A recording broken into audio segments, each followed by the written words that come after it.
of the Delaware chapter of the American Association of Blacks in Energy. And we'll discuss this a little later. I am from Maryland, born and raised. I am a graduate of the United States Coast Guard Academy. After graduation, I spent the next over 20 years flying as a search and rescue helicopter pilot in the Coast Guard. Upon retirement, I went and flew for U.S. Airways Express for a few years, and then proceeded on to another career, primarily in finance. And like I said, and currently I am at the Delaware State University on their faculty and staff.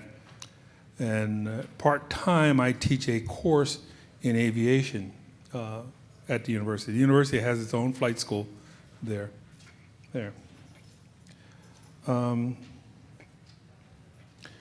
Where does electricity come from? Anybody like to answer that?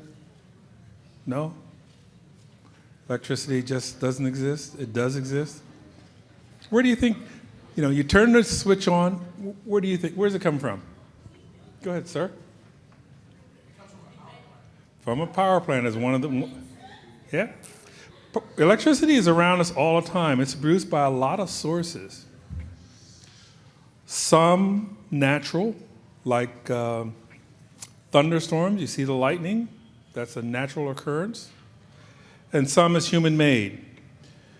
We produce electricity as human beings by burning fossil fuels like coal, natural gas. We also use the power of water through hydroelectric dams, wind through windmills.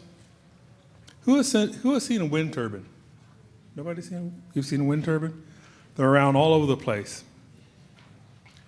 More and more and more wind turbines are going on. And through solar.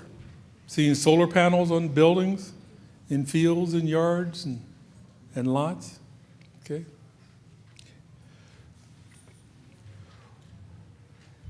How about, anybody know what the definition of renewable energy? Okay. Renewable energy is energy that is collected from renewable sources, which are naturally replenished, such as the wind, sunlight, rain, tidal waves, okay? Geothermal, below the Earth's crust is the mantle, which is very hot. We can use that thermal heat to heat your home and produce electricity. Okay. I'm here representing the American Association of Blacks in Energy, which has a mission to provide a direct input into the deliberations or discussions and the developments of energy policy throughout this country. Also, the regulations, emerging technologies, and environmental issues. AABE, or ABE, is a National Association of Energy Professionals founded and dedicated to ensure the input of African Americans and other minorities into the discussions and developments of energy policies, regulations, research, and development of technologies and environmental issues. Okay? Our membership of energy professionals represents every sector of the industry. AABE, or ABE, currently has over 40 chapters around the country. There's a chapter right here in Washington, D.C. Each chapter conducts a tailored outreach program to inform community members about key energy issues. An AAB or ABE scholarship program continues to be a hallmark of the association's commitment to promote education, encourage students to study science, technology, engineering, and math. Science, technology, and engineering, math, STEM. Okay? Primarily at the collegiate level. Each October, ABE chapter celebrate next month, Black Energy Awareness Month by hosting interactive programs and learning activities for local students can broaden their knowledge about the energy, new technologies, and many varied career opportunities available in the energy field. Okay. At Delaware State University, which is where I work, we have been a part of an effort to help reduce crime in Dover, Delaware. The project is called Lights On Dover Strong. Some of our students walk around affected neighborhoods, and ask homeowners or occupants if they would be interested in the installation of a free light bulb on their porches. Very few people don't want something free. Free is good. Okay.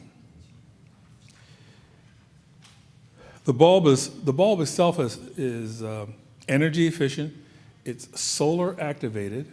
We only ask that the homeowner or occupant leave the outside light switch on. The light will come on at sunset and go off at sunrise. We have discovered that with a neighborhood that is well lit, there is a reduction in crime in that neighborhood. Okay. We also, free of charge, install a solar operated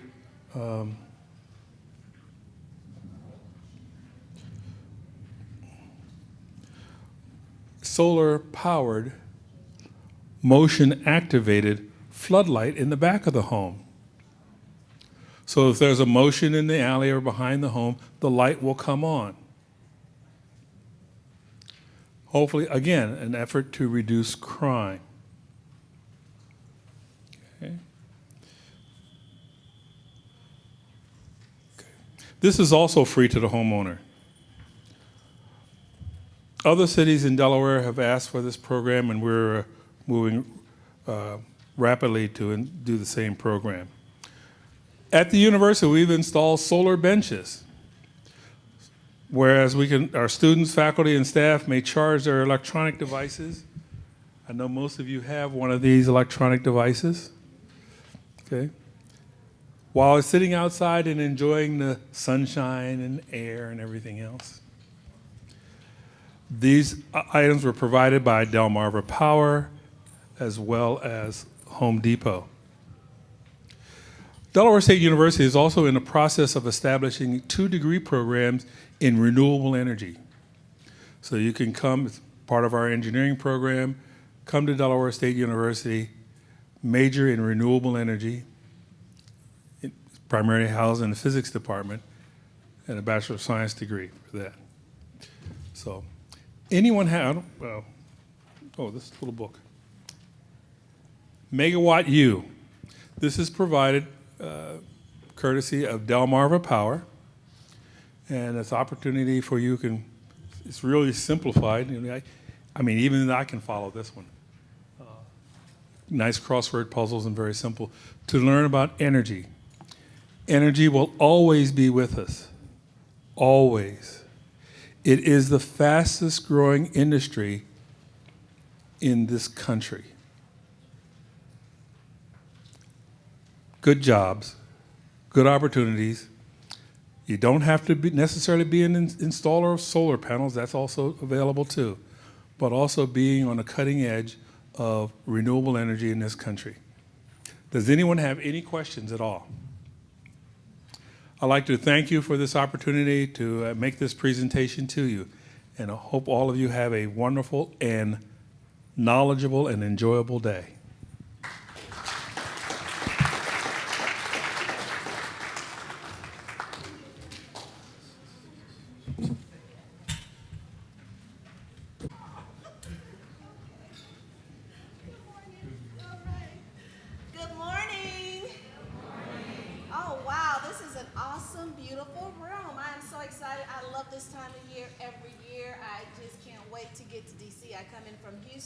Houston, Texas.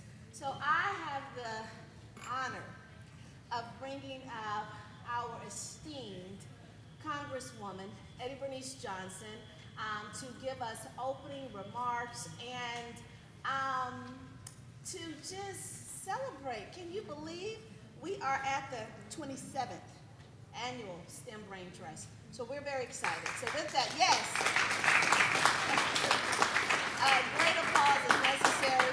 So with that, I would like for the Congresswoman to please join me on stage. Thank you.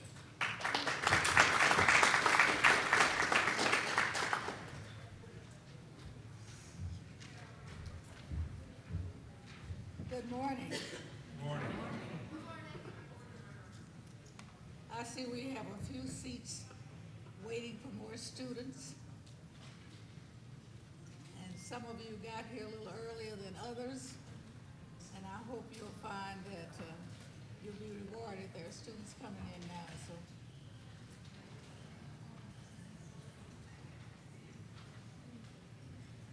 While I'm awaiting the students to arrive, I'd like for my staff that have to put this together to come to the front so you can see them.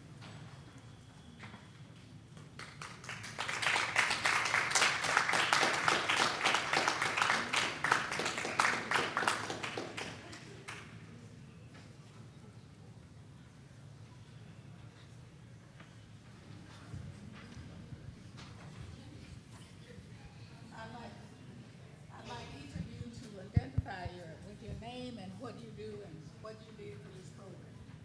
Hi, I'm Cindy Worth. I was an Albert Einstein Distinguished Educational Fellow that served in Congresswoman Johnson's office this year. So I helped put together the program and find the panelists, and then my fellowship ended, so handed it off. And Hi, my name is Nawade Ladek. I am in Congresswoman Johnson's office, and I've just been doing general support for the program, and I've been doing this for quite a few years now. So, Hi, I'm Ligaya Lee. I'm in touch with the panelists and the schools, your principals, and also your chaperones. I want to welcome you. I'm new to to Congresswoman's office, but I'm loving it so far. I'm the administrative director, so if you have any questions for the Braintrust, feel free to come talk to me. And thank you. Thanks to all of you. There are a few that didn't come up. The Chief of Staff, who has been with me 18 years, is right here.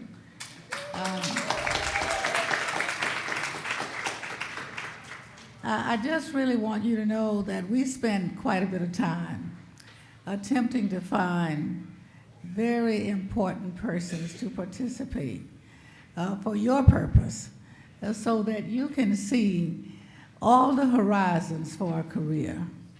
And you will be very excited today. I want to thank all of the persons who really helped, and all of the people, the companies that helped to get us the little tokens that we're handing out to you. It does take a lot of coordinating, but we get great, great cooperation with supporters. I have a staff person here from my Dallas office who just walked into the room. This Braintrust I started 27 years ago. This year, this is the 27th session. And I did it because I have been looking at the innovations and the changes that technology has brought for a long time. I started by being there when Texas Instruments hired a professor called Dr. John Kilby, who developed the chip, the semiconductor. And that company went from calculators to being a part of everything almost that moves. And so I knew at that time that our future would be very much affected by that technology. And being there and knowing all of the founders of Texas Instruments, and then later as I traveled around spotting talent to recommend to TI, and to see how it has grown has inspired me to especially reach out to young people to try to influence them of how they can influence the future of our nation and our planet.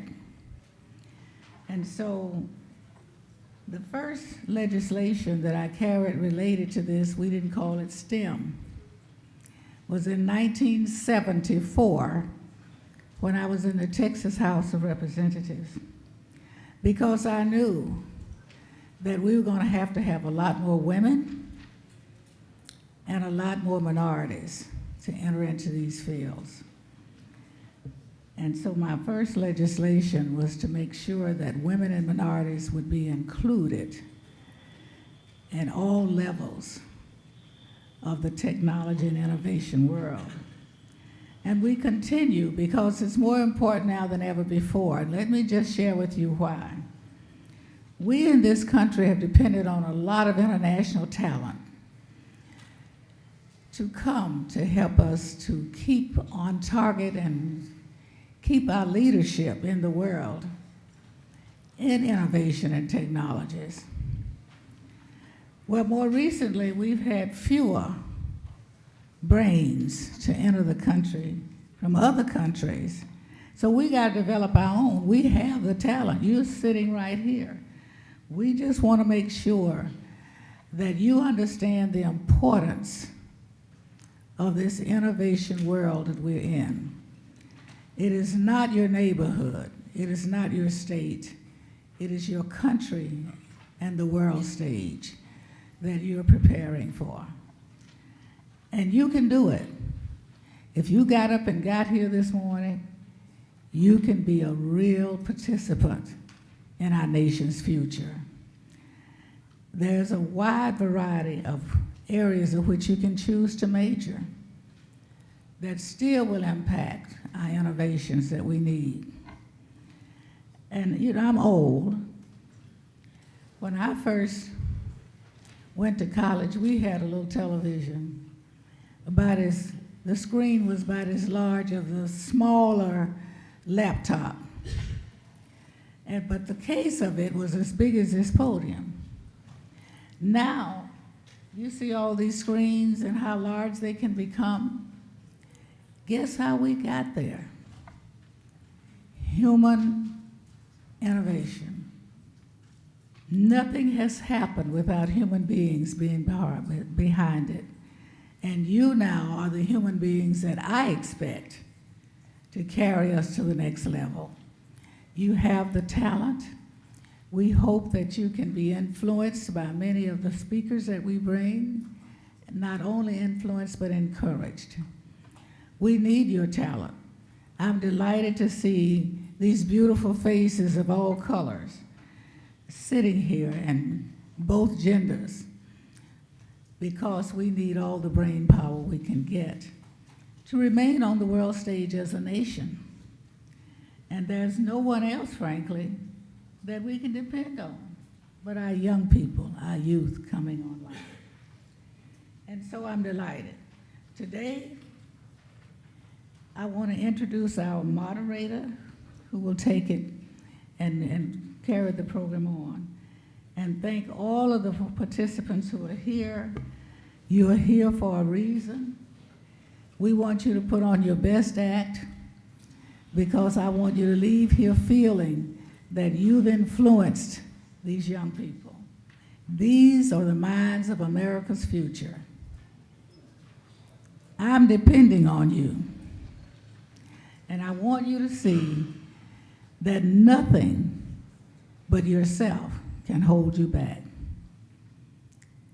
If you think that there's deficits that you have or obstacles in your way, I guarantee you someone can show you and help you how to get through that. And so, Dr. Reagan, we've had the privilege of having her company for the past several years, and I'm pleased that she's here again today.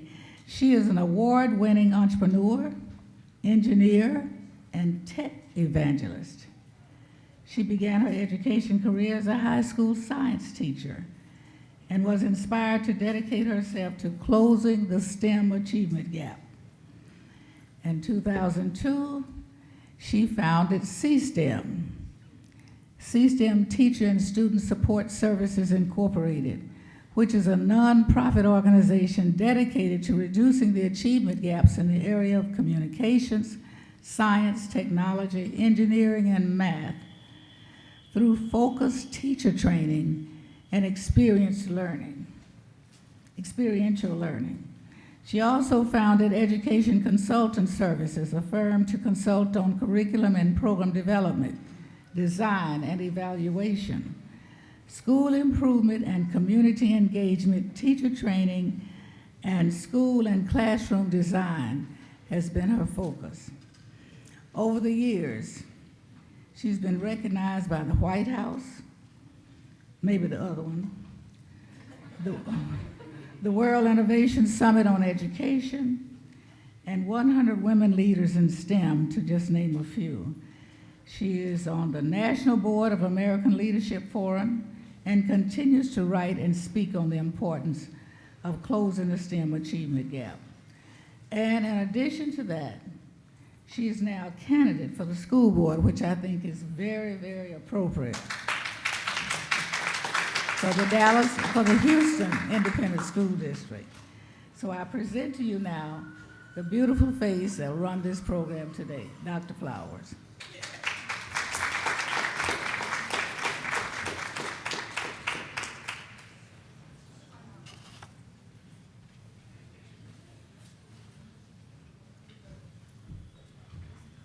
All right.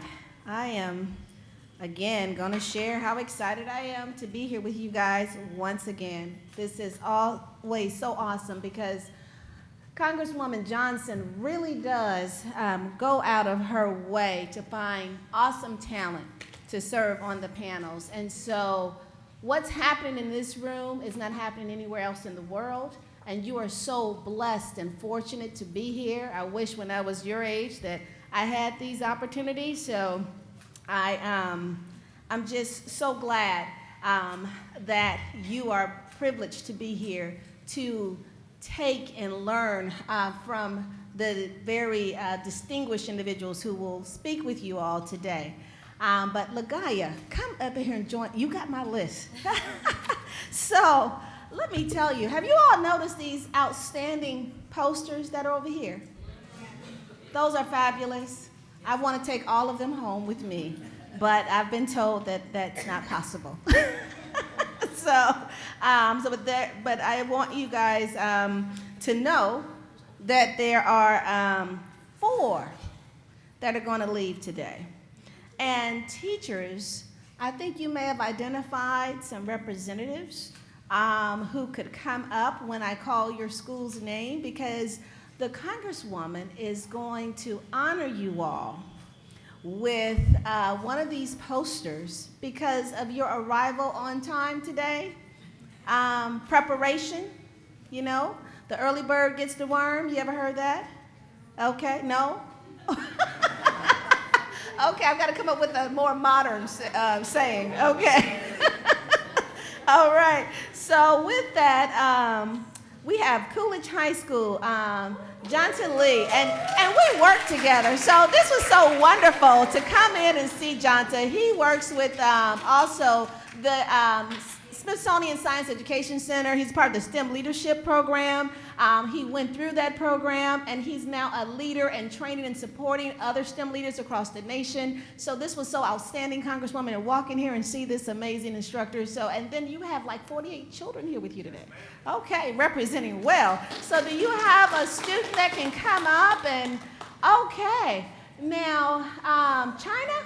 Yes. You just introduced me to China. And China, you are like taking physics or something, like, what grade are you? In 9th grade taking physics? I took that in like college. That is so awesome. So I would like for you to pick which one of these. Okay, we have our poster coming here, and you will be able to take this back to your school. That is so awesome. All right.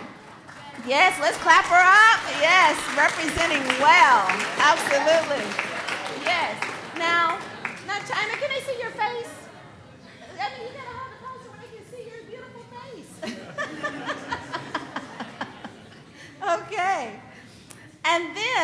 I have here the DC College Access Program. All right, who's our representative here who's coming up? Come on. All right, yes. The gentleman here. Okay. And here's your poster here you will take back to your school. All right. Fantastic. And I have another one here from Coolidge High School is representing with Miss Eden's class. Okay, who is our representative? Okay. Look, the photographer is also the receiver. You talk about multitasking. I love it. Very nice.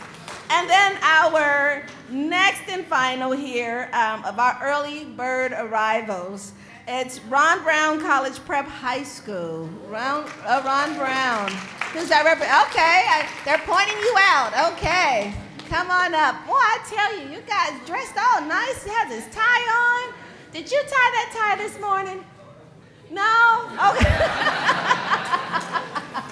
We're gonna work on that. Boy, you're looking good. Okay, look at this. Awesome, with the Congresswoman. You know, when I was in school, I did not know a Congress member. So this is so awesome. This is fantastic. Fantastic. And we've got some more arriving. Welcome, welcome, welcome. Come on in, fill in. This is awesome.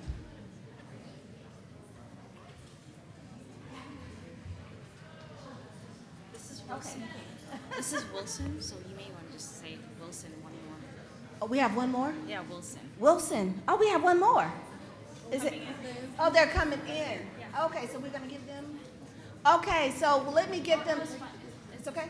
Okay. All righty, fantastic. All righty, well, we've got another group coming in, and we are excited that you all can join us, and we welcome you. And I welcome all of you again to the 27th annual STEM Braintrust. This is, let's clap it up, It takes a lot of hard work to make anything an annual event. So to say 27 years, that's a commitment, that's an unrelenting commitment, Congresswoman. We thank you. We thank you for being that beacon of light and champion because many others wouldn't.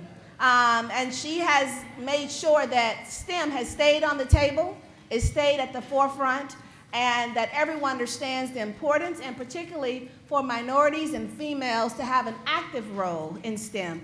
It is the economic opportunity space, and it's the space that the Congresswoman loves, and I do also, so that makes us real good friends, because we really love all that STEM has to offer. And then let's look at our theme this year. Opportunities, methods, and changing trends in current day with transportation and transportation technologies. I think that is so fascinating, in part because I also develop curriculum, and something quite interesting came up around transportation that just blew my mind in terms of where we're headed with new innovations. And so with that, what I'd like to do is I want to do a roll call before I bring the panel up, okay?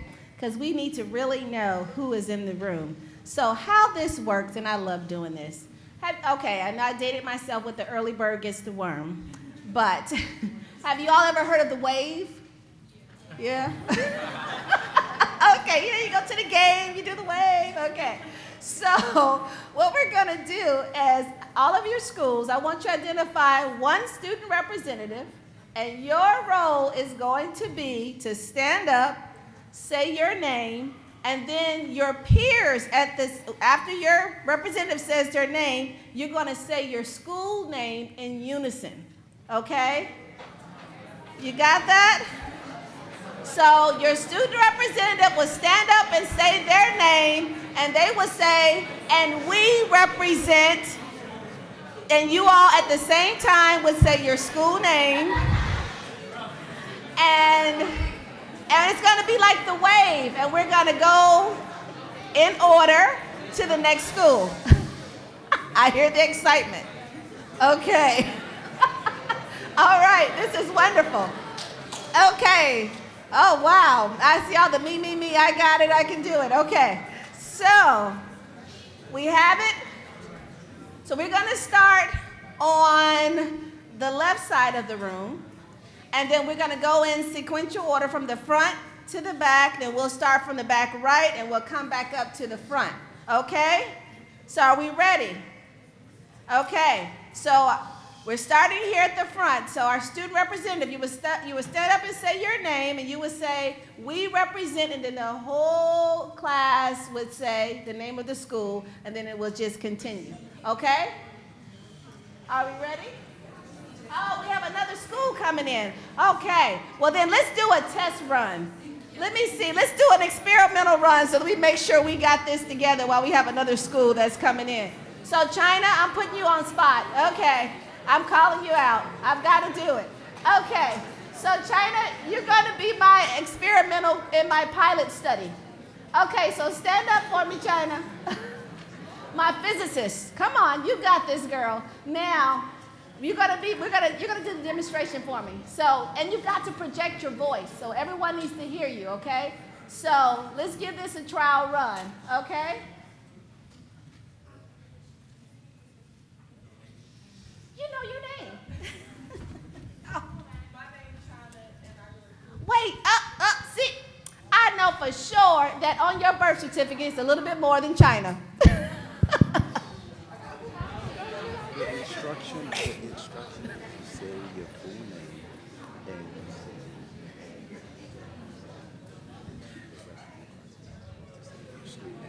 You got this, China. Oh my God. My name is China. You got the mic? Yeah.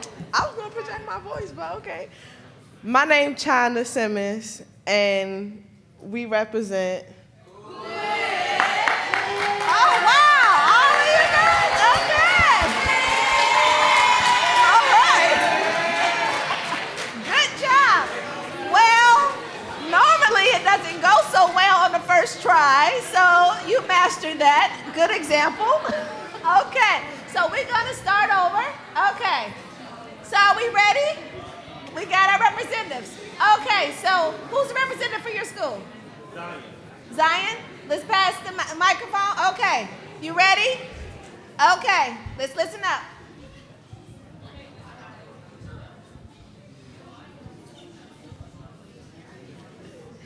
My name's Zion Daly, and I attend. Roll call. Okay. All right. Next.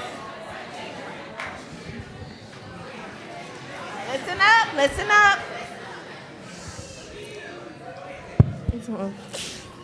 My name is Shamaya Jackson, and we represent Cesar Chavez. Okay. Wait a minute. We got to do that one over because you've got to say the whole school name. Come on now. All right. Let's do it again. My name is Shamaya Jackson, and we represent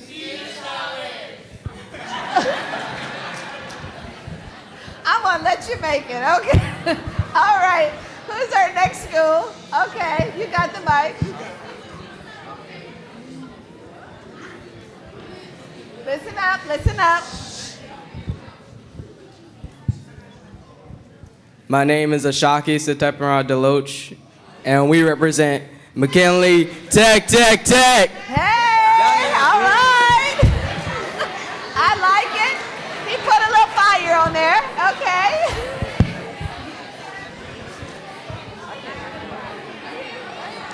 Was that next? Okay. Listen up. Listen up. Yeah. Listen up. Hey. Listen up. My name is Kayla. We represent. Okay, I like it. Very good. Good job. Okay, did we get everybody? My name's Esther Mashule. We represent Howard University Middle School. HU. You know. All right, I like that. Nice spin. Okay. Anyone else? Did we get every? Okay, here we go. My name Ian Bowie, and we represent Ron Brown. We are All in.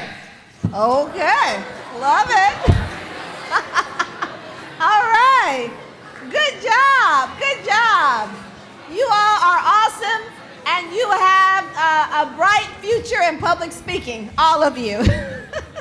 Okay, so with that, what I'd like to do is move forward, and I'm going to invite our first group of panelists to the stage at this time. Our first group of panelists, if you can join me on stage, that would be great. Let's clap them up. Let's clap them up. Hey, yeah. Thank you, thank you, thank you. All right, and so while our panelists are coming up, I hope that you guys brought something to write with, that you will be taking some notes. There will be things shared here that will be very interesting to you, things that you might want to reflect on after the panel today. You will maybe want to ask questions. There's something that will resonate with you that you might want some clarity on. So take your notes, whether it's with your pen and paper or your cell phone. I take notes with my cell phone. So, or you might have a computer with you, some type of tech device. And so we will make certain that how we're going to work today, we're going to spend time first hearing from our panel, and then we will leave some time for each of you, for those of you who have questions, to come up, and there's a microphone that's here that will give you an opportunity to come and stand so that you can have your questions answered by the panelists. So I am going to begin, and let me tell you, this is a dynamic group of leaders. Their resumes are probably about 15 pages long each, and they could talk forever. So what I would like to do, we're going to begin. I want you to introduce yourselves, and I want you to do that in 2 minutes, and I know that's hard, right? But because there's so much to say and learn about all that you do. But we're going to start with just a short 2-minute introduction of who you are, what you do, where you work, university you attended, and we're going to just follow a sequential order. And what we'll do is we'll start at the far right and we'll work our way back in sequential order. Okay? All right. How's everyone doing today? Good. Good. I see some awake faces. Yes, yes. My name is Amaris Whitaker. I'm originally from Houston, Texas, but I now live in Washington, D.C. I currently work for IBM. That's right, the IBM. I've worked there for 5 years now, 5 years this past April. I'm also a graduate of Duke University and Carnegie Mellon University, both on scholarship, because, Mom didn't have the money, but we found a way anyway. And from there, from my graduate program, I realized how much I loved all of my math courses, all of my coding courses. That was the first time I was exposed to the opportunity to build things using code. And from there, that's how I acquired my job. So I currently do work for government contracts, given the assignment. I've had the opportunity to work for Postal Service. I've had the opportunity to work for Medicare, Medicaid, which was near and dear to me, as well as the Victims Claims Fund for 9/11. So we are in the week of 9/11 right now, the 18th year since it's happened. And I had the opportunity to be on the team that provided funds to those who are suffering from health illnesses to this day from that. So it was an incredible opportunity. I'm really excited to speak with you all, to get y'all excited, because there are so many possibilities out there, and sometimes we don't even see them because no one has told us about it. So now this is the time, and I'm really excited to share that with y'all. Thank you, Ms. Whitaker. Thank you. Now, Rhonda Arnold. Good morning. How you doing this morning? Are you glad to be here? Are you excited about STEM? Huh? Okay. I don't believe you. Are you excited about STEM? What's that stand for? That's not gonna work. What's the S stand for? What does the T stand for? What does the E stand for? What does the M stand for? And there's one more. A. What does it stand for? Oh, you guys are ready. I'm ready. I want to see if you're ready. She ready. Oh, I'm Rhonda Arnold. I bring you greetings from Mayor Houston, Texas, Sylvester Turner, and I work for the Aviation Department in Houston, Texas. I've been there for about 12 years, and my love of science and technology came later. So I'm here to tell you how to get careers in aviation through STEM. My undergraduate degree I achieved at the University of North Texas, and I received my law degree from the great Thurgood Marshall School of Law, Texas Southern University. All right. So I'm glad to be here, and we're going to look forward to see how to get those jobs in STEM. Thank you for the opportunity. Thank you. Good morning, everybody. Good morning. Good morning. I am Dr. Nashley Cephas, and I'm originally from Jackson, Mississippi, and I have attended Mississippi State University for undergrad in computer engineering, and I went to Georgia Tech in Atlanta, Georgia for my PhD in electrical and computer engineering as well. And during that time, I became the chief technology officer for a startup that we ended up selling to Amazon. And I now,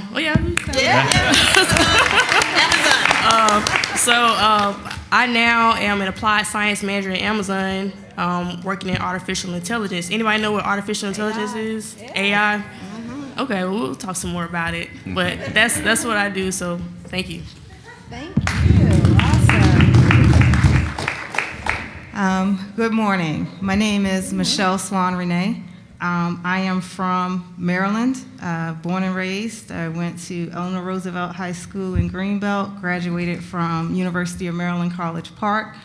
I worked for 19 years at a small software development company based in Tysons Corner, Virginia, where I was executive vice president, and then I left there about a year ago and joined Microsoft's Azure engineering team.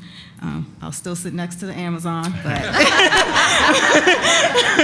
no hard feelings. Yeah, friendly fire. It's all good in the world of science and technology and engineering. I've always had a love for math. That's where I excelled as a young child. I was going to be a certified public accountant. That was my goal when I was in school, in high school. Got to college and it all changed. Didn't really like the mundaneness of accounting. And then I moved into software development. I got my degree in decision and information systems management, which basically combines technology and business. And that has served me well throughout my career. So thank you. Thank you. All right. What's up, everybody? My name is Donald Sumbry, although people that know me just call me by my last name, Sumbry. I work at Uber today, and I lead Uber's production engineering department. If you think about production engineering, it's whenever you open the Uber app, your phone immediately connects out to servers on the back end or other like infrastructure. And at a company like Uber, if that infrastructure doesn't work, a lot of serious things start to happen. People get stranded. We may affect the traffic in a city. All the cars may like grind to a standstill, might not be able to get to work. Like people that shouldn't be driving, like that maybe they've been drinking, may suddenly decide to do that because the app's not working. And so ensuring that high level of reliability is what my group actually does at Uber. I originally started out my career as a software engineer. I'm in engineering management now. I went to the University of Southern California, if we got any Trojans in the house. Fight on. And I feel like I came from a very non-traditional background where I was very self-taught early on in my career. I started out my career doing lots of software engineering. By the time I got to college, I already knew how to program. And so I was, sort of bored very quickly and started going off and just learning and doing all my own things and getting into a lot of trouble with the university. I even started DJing and producing music and making beats and things like that. Eventually I started getting more into the management side of the house, and now I really love like leading big engineering teams and solving really complex engineering problems. Love it. Okay, thank you. That's right. So I have to ask this question of the audience. How many of you know what IBM stand for? Not an adult. You want me to go for it? No, not you. Not you. And I ask this because I have been using IBM products, forever. And I've never knew what it stood for until today. So it actually stands for International Business Machines. So I learned something new. Every day we're learning something new. So I think that's pretty awesome. And IBM is pretty outstanding, right? Yes. And it's considered to be a computer hardware company. Yes. And I would like for you, Amaris, if you can start by giving us a short, inspirational story, a personal story, to share something with our students that you've experienced professionally at IBM. Will do. So, at the end of the panel is Sumbri. Yeah. Sumbri, yes. So, like Sumbri, at the end, my background was very non-traditional too. I originally thought I wanted to be a lawyer. I thought at some point I would have loved to have entered in politics or entered into some form of being a judge and moving up that way and inspiring policy through law. Then from there, I went to grad school at Carnegie Mellon, and Carnegie Mellon is numbers, computers all day, which happened to be a good fit for me. So moving from thinking I'm gonna be a lawyer or a policy advocate, moving to the space of influencing and helping our government through numbers, through setting up our data, to setting up structures, it was a huge leap.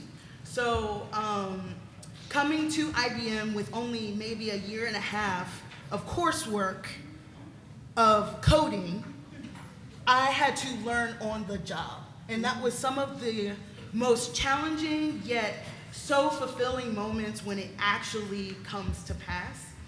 I spoke to you guys about the Victims Claim Fund project because that was my first opportunity as a full stack software developer on an agile team. And I threw a lot of words at you guys, but at the end of the day, it was an opportunity to develop things fast-paced. We often had to present to some of the top people in the Department of Justice on the work that we were doing. We had to talk about like how what we're building actually has a direct influence on people getting the money they need from their health injuries. So the opportunity to learn how to deploy source code in SQL Server and push that through to actually contribute directly to someone's health and wellness and to make someone really high up's job a lot easier. Because before, I think our reports were done with Microsoft Access and Excel, so to like take it even further and use SQL Server and automate it and go faster, that was really inspiring to me. And it also taught me the people around you make a huge difference in how you learn and build from them. I had the opportunity to be on one of the best teams that were really, it mattered to teach the whole team how to do what it takes to be successful. And having that moment to be able to learn so fast, because I only had the opportunity to be on the project 8 months, but to do such incredible things so fast with an incredible amount of people, that was really inspirational to me. Awesome. Thank you so much for sharing, Amaris. And so my next question is actually to Michelle Renee. Microsoft, it's an American multinational technology company. And in your role at Microsoft, what is a challenge that you've had to overcome, besides looking 12? That's probably part of the challenges that I overcome. Basically, coming to an organization as large as Microsoft, working with diverse teams, understanding that As a manager, as a leader, I can't treat everyone the exact same. Everyone is different. Everyone's motivated by different things. Everyone learns differently. So trying to accomplish a single goal, as a leader of the team, it's my job to make sure that we are all tracking to accomplish that goal. So I can't just have a one-size-fits-all approach to my team and expect that we are going to excel.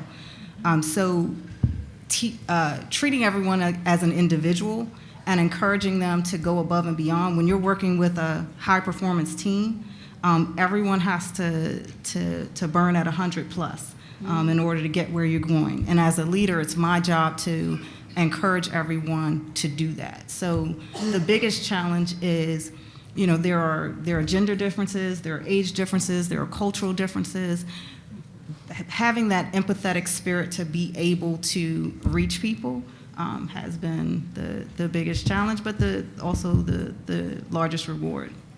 Awesome. I appreciate you sharing that. Everyone has to burn at 100%. Yes. And that means being self-directed. And something else that Michelle didn't share, she works from home. So, she has a lot of distractions at home, but she can't be distracted because she's got to burn at 100%. So I appreciate you sharing that. My next question here is to Rhonda Arnold.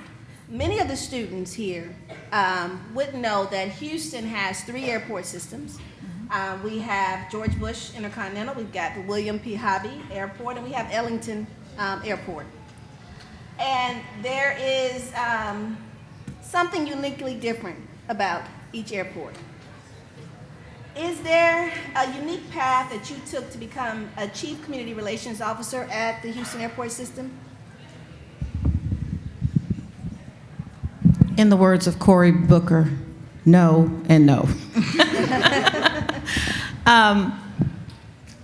What I want to tell you as students, find something that you love to do. How many people in here love to build things? You can do that in aviation. How many people love to talk? You can do that in aviation. How many people like the weather? You can do that in aviation. So with each airport, they each have a different personality. I'm part of the Houston Airport System, which is in the aviation department in the city of Houston. Houston is the 4th largest city in America, and we have 3 airports, 2 international, and 1 is called general aviation. Today I've met some wonderful colleagues from the Coast Guard, some pilots, 2 different types of pilots. We have our wonderful friends here from the Port of Houston, and they're different pilots that you can become in the field that requires STEM. So, Bush is the large airport. I call that one, when you're going to Bush, that's when you're going to work. You got to have your jacket on, you got to have your suitcase, because you're going to travel all over the United States and the world through Bush Intercontinental. We had over 85 million people to pass through our airports in the last year. Hobby, William P. Hobby, is a major port. It's become international, but I say that's like going to your auntie's house. You go to your auntie's house, you get some pie, cookies, milk, make everything comfortable. Ellington is our safe port. If anything happens in the city of Houston and there is an issue, we have the most wonderful support there. When the presidents come to Houston, they come to Ellington. We're also building a spaceport at Ellington. We just got all of our licenses for that. It's going to take a while for that to come through to fruition, but we're very excited about having that opportunity. So at Ellington, we have the Coast Guard, we have the Air Force, we have the Navy, the Army, we have helicopters. Anything that happens that becomes a target to our city is at Ellington. So when you consider your careers in STEM, it's such a vast opportunity. And no one told me in my career path, I was a political science major, double major in economics and Spanish. My first career was with Smith Barney. I was a commodities broker, Smith Barney. Then I went to Lehman Brothers. Then I went to law school. So no, and no, there was no particular career path, but I love to talk. Can you tell that? So after being a lobbyist here in DC for a while, I worked for a group that was a Republican think tank after working with President Obama. Imagine that. And then I had to get home. So when I got home, someone, why don't you consider aviation? With aviation, you can think, you can talk, you can use your background in numbers. So what I would say to you, find out what you love, stay in STEM, because I had to use a little bit of my engineering and my mathematics to get to where I am. So please stay in it, find something that you love, and as we continue our questioning today, I can tell you about the importance of AI. IBM, Amazon moved to Houston, thank the Lord. Microsoft. So just find something that you love to do, and you can do it in aviation. Thank you so much, Ms. Arnold. Yes, let's clap her up. Yes. So my next question here is for Nashley. Amazon is also an American multinational technology company, but the focus is a little bit different than Microsoft. The focus is, I would say, more on e-commerce, cloud computing, digital streaming, artificial intelligence. Is there an innovation that you think will transform current day transportation from what you're seeing at Amazon? Of course. So my particular role in artificial intelligence is something called computer vision. If we could just try exercises. Anybody have the Amazon shopping app on your phone? Yeah, pull that mic closer to you. Okay. Amazon shopping app. All right, let me tell you what I want. If you have a phone, and if it's okay if you could pull out your phone and open the Amazon shopping app, and I want you to notice, that when you pull up the app, you'll see the search bar. Right to the right of the search bar, there's a camera button. Yep. You click on that camera button. You see a lot of features in there where you can upload pictures of your favorite fashion models to find the clothes that you like.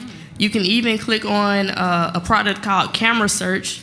If you click on that, you can point the camera at anything like your shoes, your watch, your shirt, and it will try to recognize it. That's called computer vision.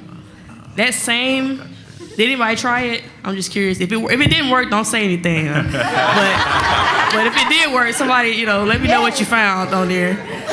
But so you can play around with that. But this same type of technology is a technology that's used in, you'll be surprised, and it's used in autonomous vehicles. It's used in lane detection. It's used in those cars that drive themselves, the cars that can parallel park themselves. So computer vision is a segment of artificial intelligence that is very near and dear to my heart, and you can use it for several different things, and it's really becoming the future of what you can do with a camera. And so I encourage you all to read more about artificial intelligence, read more about computer vision, and I do just want to give a quick blurb about startups. Anybody interested in starting your own company? Okay, great. So when I was coming up through school, like, a lot of people didn't really talk about that. It's either you get a job in industry or you go into academia and become a professor. But starting your own company is an option. It's exactly what I did coming out of actually while I was still in grad school. And I tell people all the time, like, I have a PhD in electrical and computer engineering, but the problems that you deal with every day, you're the best person to come up with solutions for those problems. Whether you can actually build it or not, technically, you can always find somebody to help you do that. And I encourage you, don't sleep on your ideas. Everybody from your grandmother to your auntie at Sunday school, at church, you have wonderful ideas, and you'll be surprised at how far it can go. Maybe you can even get your company acquired. So. Awesome. Well, that's a great way to end up at Amazon, sell your startup. Yeah, hey. That's great. So, Sumbri, let me tell you, I couldn't wait to, well, first, let me ask you this question. How did you arrive to the convention center this morning to breakfast? How did you get there? So I'm only a block away, so I actually walked this morning. walked. I did walk this We morning. won't tell Uber. And then I'm asking this, because one, you're with Uber, but then I have to ask you about Uber Air. This is just fascinating. Can you imagine that Uber could possibly have some little plane thing that come and transport you across the city? Did you ever think that could happen? Like you can call your own Uber Air to take you to the mall. Yeah, I mean, that could be, where we're going, a flying taxi, Is that possible? Yeah, it is, and this is some of the technology that we're already working on today. So we're going to be doing some launches over the next couple of years in a few cities. Even right now, we have a prototype program where in New York, you can use the Uber app to get a helicopter ride to the airport from Manhattan. Wow. And so eventually, that's going to be replaced with drones. I'm not going to ask how much that costs, but I'm sure it's not $7. Okay, so again, this is so awesome, students, because these are multinational representatives here for these companies, and Uber is a multinational transportation company, and I think something that none of us ever saw or thought that we would be at this place. So I would like to know if you can share with us what attracted you to joining the Uber family.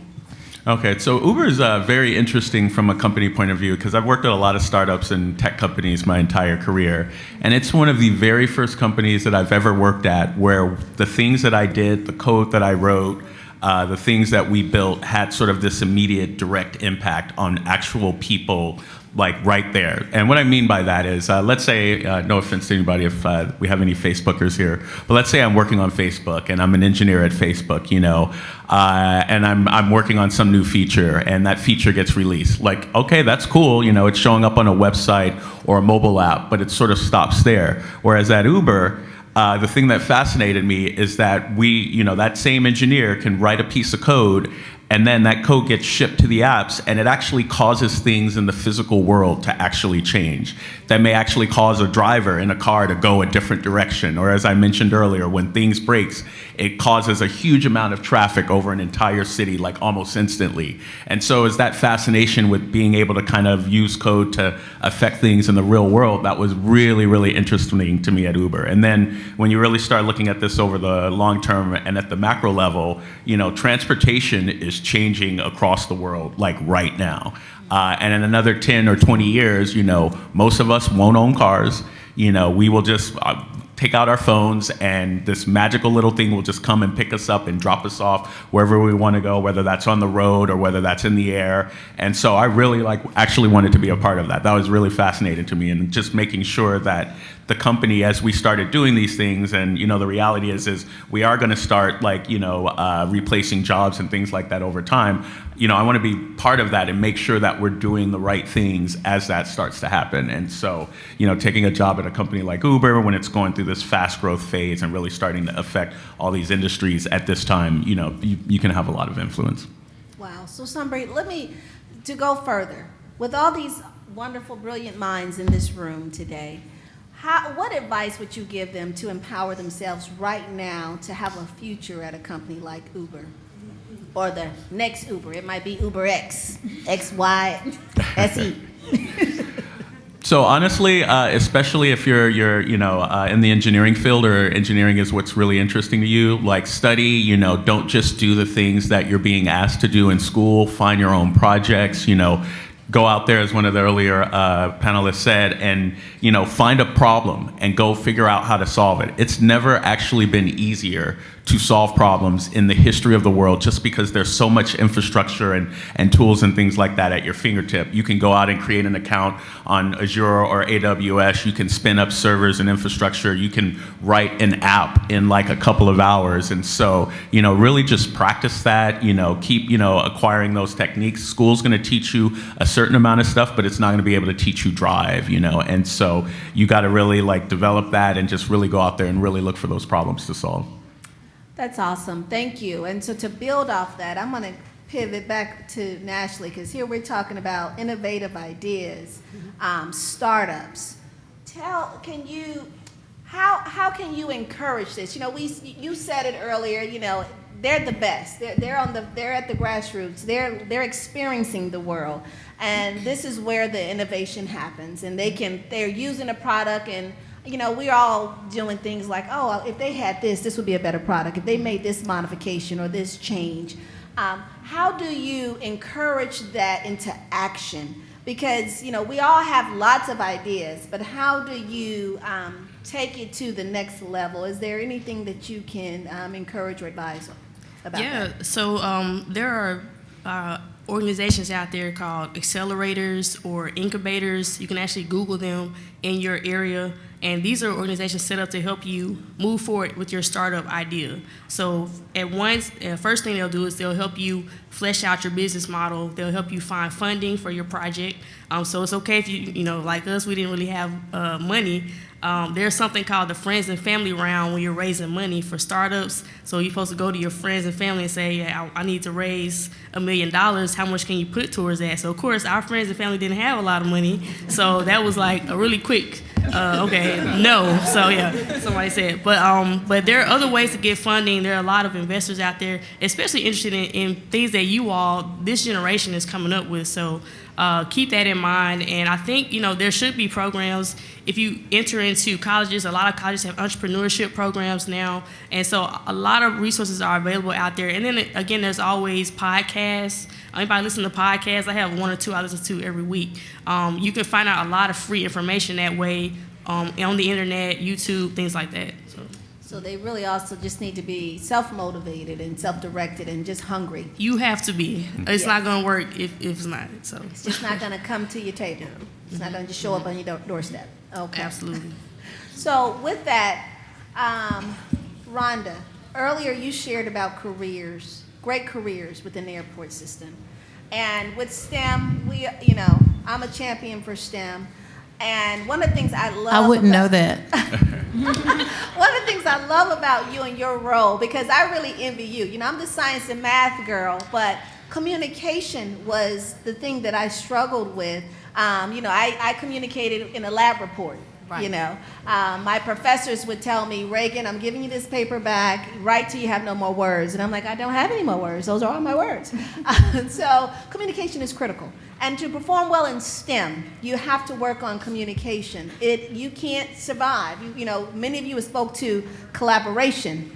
Everybody giving at 100%, burning at that 100%, giving their best, working with diversity.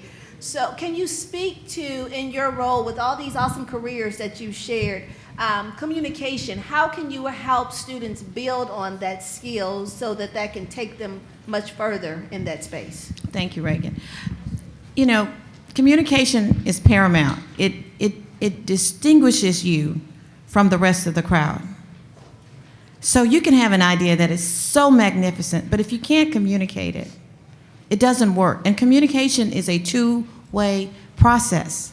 Part of my responsibilities, I handle all education for the city as it relates to aviation. All of the elementary schools, the high schools, any institution of higher learning, anything having to do with tech. We are in an innovation mode. We need new ideas. We need the millennials and the ones that come after them in order for us to grow. So in order for you to communicate your idea, you have to be able to express it. You have to know how to write, not text message. You have to write a complete sentence, and you have to be able to pronounce it. Right now, I'm working with 2 young men and 2 young women that I'm helping to mentor. And one of the things that I tell them oftentimes, your first impression still is your last impression.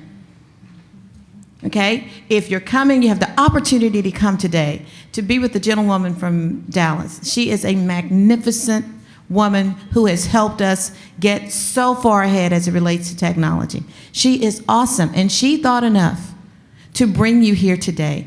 Use this opportunity to hone in your skill.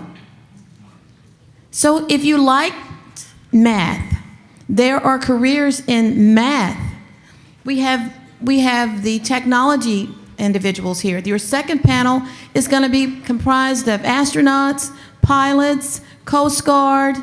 I mean, you have the opportunity to use your talents and your skills to tell them what you want to do. So if we're here today, take the opportunity to say, hey, I really like technology. What do you think I should do? Or, hey, I have a real good idea that is better than Uber. But I don't know if anything's better than Uber because I don't know how we lived before Uber. But think about something that you really, really love, that you can be passionate about.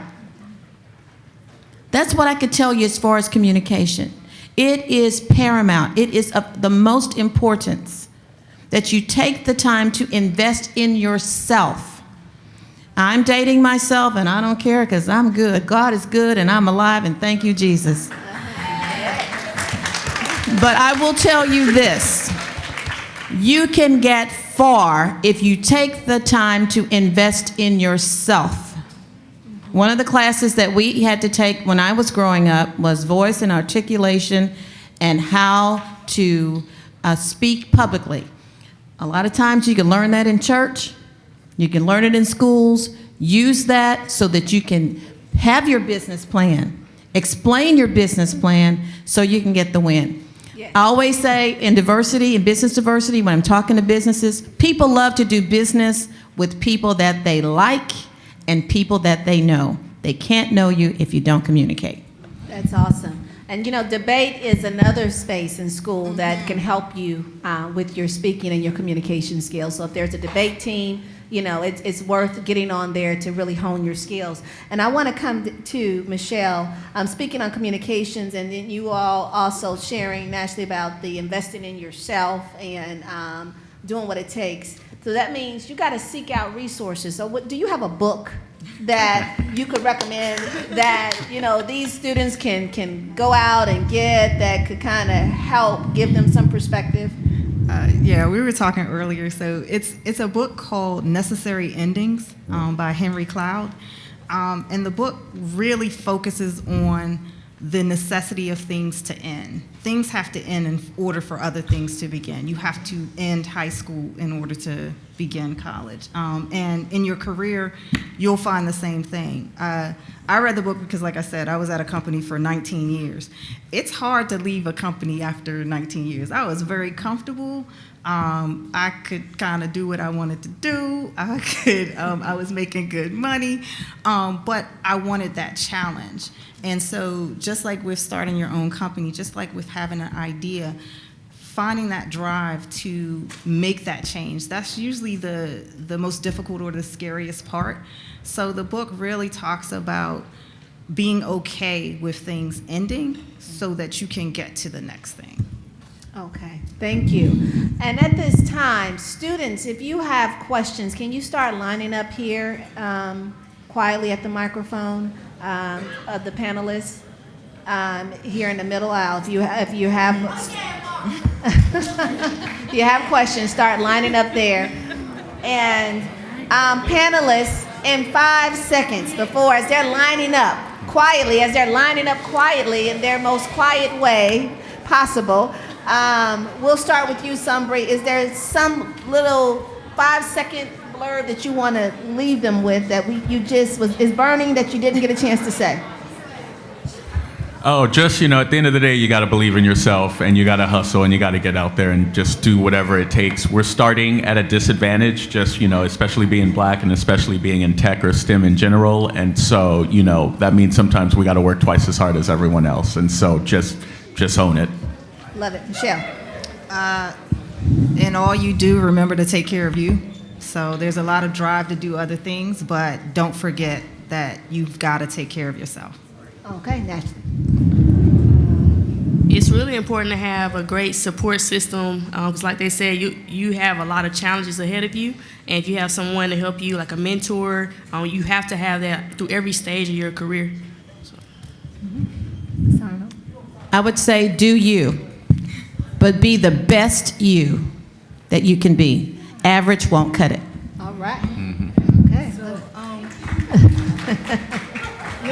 one thing I was taught is you could be interested in more than one thing at one time. Just like someone else said, in addition to really being into math, I had a theater minor. My BA is in psychology, so being able to communicate with people.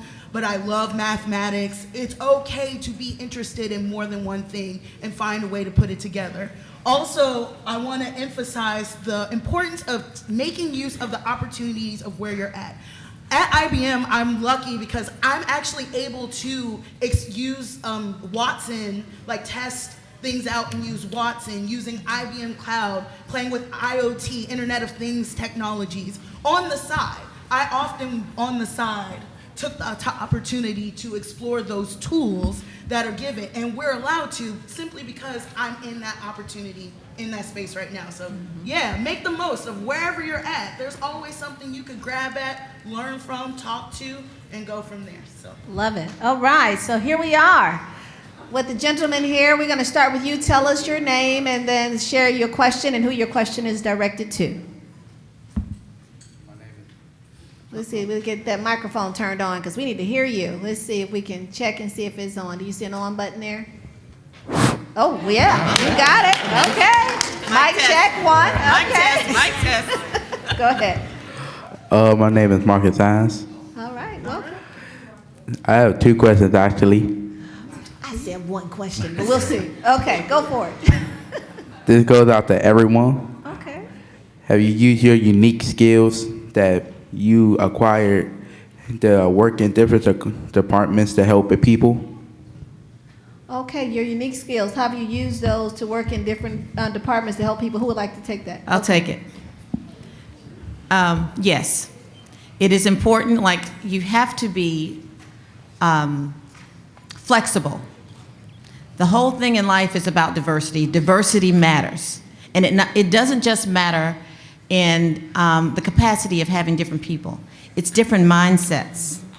So yes, in every department we have education, we have science, we have technology, we have computers.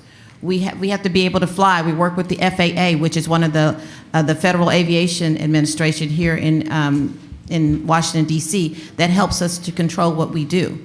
So yes, it is important to help other departments because without them, we can't survive. We're a unit. We work together. So yes. That's collaboration. Okay, I'm gonna let you slide in one more. So this goes out to Dr. Cephas, Miss Renee, and Mr. Sumbry. Can I get some gift cards? If you get gift cards, I'm gonna get some also. Thank you very much. Thank you very much.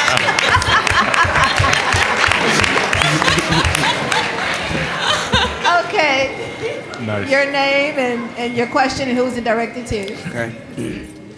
Good morning. My name is Mikhail Thomas Matthews, and this goes out to all 5 people on the panel.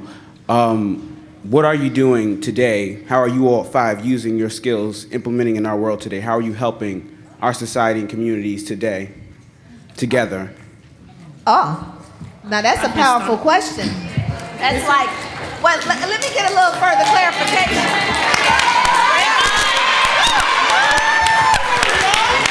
Because that's a heavy question. So you want to know, what are they doing to give back? Yes. In your community. Yes, in the my skills community. In our community. Okay. Tell them, Reagan, what I'm doing. So someone else here on the panel, someone else share. A couple of things. Okay. Part of the reason why I got into this space is we often talk about in algorithms there are sometimes bias because there isn't exposure to all kinds of people as part of the algorithm in building the space. So some of the things like being disabled, being black, being a woman, and being able to bring that perspective, because I had the opportunity to work in a ADA office for City of Pittsburgh and seeing those complications. So something like if we have an automated bus or we have an automated car, but we're not considering that wheelchairs need to come onto the space, or that some neighborhoods aren't being serviced with the new technology while others are. Like being able to track that data and track the distribution. That's why I got into the space. So I never left the policy. I never left the hope that in a space I want to change the world and make sure we get what we need to succeed. But part of that is being in the space and being able to contribute directly to that technology. And I want to just expound on that a little bit. So that's powerful. So change happens through policy. And so it's important that you have the diversity in the room where the policy is being made so they can inform that for our community, so that they can take those cultural differences, those things that are unique to certain communities into consideration and be that person who's pushing and advocating for those improvements on our behalf. And so that was a very powerful question that you... And that's my job. That's what I do for the airport system. Airport, okay. I do business diversity. I am the representative for the Airport Council International Business Diversity for Large Hubs. It is my responsibility to make sure that diversity works, where it works for ADA. The people have an opportunity, that they have the right and the opportunity to get on planes. I'm so grateful. And the one thing that I learned that is prevalent and important, you cannot judge a book by its cover. You don't know that one, you're the man. You could be the one who could make the change that we need to go to the next level. You could be that person. That's my dream. So that's what we do. That's how we engage all of this. We have Uber at the airport because that is more efficient for our passengers. It's the customer experience. We must have Microsoft. We cannot do our work without Microsoft. We must have Amazon. They bring our products to us. We must have IBM to help us function and to relate to all the rest of these. So yes, we are interconnected. We work together, and diversity works.